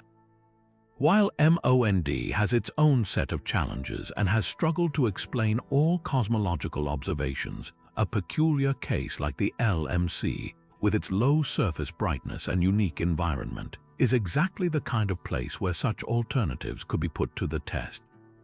The dip in the curve could be a signature of gravity behaving differently than we expect on the scale of a perturbed dwarf galaxy. Unraveling this mystery is not just an academic exercise. The rotation curve is the most direct tool we have for weighing a galaxy and mapping its mass, both seen and unseen. If we cannot trust this tool in our closest galactic neighbor, it calls into question the accuracy of the dark matter maps we have made for thousands of other, more distant galaxies. The great LMC rotation curve anomaly forces us to admit that galaxies are not simple, placid islands governed by a single, straightforward rule. They are dynamic, interacting, and complex systems, and their secrets require us to look beyond our standard models to consider the interplay of internal structure, external forces, and perhaps even the very laws that bind the universe together. From the impossible physics of runaway pulsars and vanishing stars to the ghostly synchrotron glow of perfect radio loops, the Large Magellanic Cloud has proven itself a treasure chest of cosmic contradictions.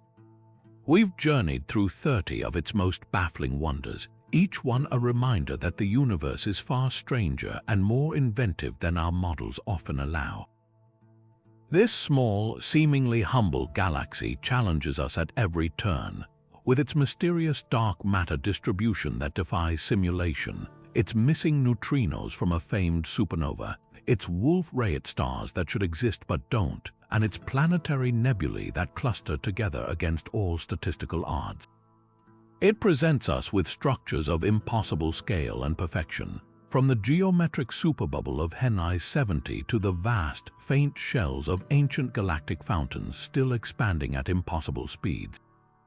These aren't just isolated curiosities, they are interconnected clues pointing to a deeper truth.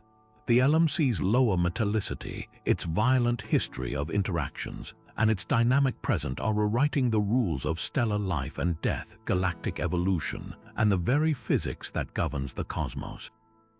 Each anomaly is a crack in the foundation of our understanding, urging us to look closer and think bigger. They force us to question whether our theories about dark matter are complete, if our models of star formation are universally applicable, and if we truly understand the intricate feedback loops that govern a galaxy's life. This isn't a failure of science, it is science at its most exhilarating, showing us where the next great discoveries await. The puzzles we've explored today are not mere academic exercises. They are the very questions that the next generation of astronomical observatories is being designed to solve. The James Webb Space Telescope, with its infrared eyes, is already peering into the dust-shrouded hearts of stellar nurseries to understand the birth of superstar clusters. The upcoming Vera C. Rubin Observatory will conduct a decade-long time-lapse movie of the sky, potentially catching more stars in the act of vanishing or revealing the subtle dance of the faintest structures. And future gravitational wave detectors may finally hear the cosmic cacophony of neutron star mergers that could be inflating the ghostly gamma-ray bubbles. The Large Magellanic Cloud, our close celestial neighbor, is the perfect laboratory for this exploration, offering a front-row seat to the physical processes that shaped the early universe and continue to shape galaxies today. As we close this journey, the greatest mystery may be that for every answer we find, 10 new questions emerge. The true value of these 30 phenomena lies not in any single explanation, but in the collective way they ignite our curiosity and remind us that the universe is always more complex, more dynamic, and more wonderful than we can imagine. We want to hear which of these cosmic riddles captured your imagination the most. Was it the silent disappearance of massive stars, the perfect sphere of a supernova remnant with no central star, or the magnetic field that twists and turns with a mind of its own? Share your thoughts in the comments below, and let's keep wondering together about the beautiful, mysterious cosmos just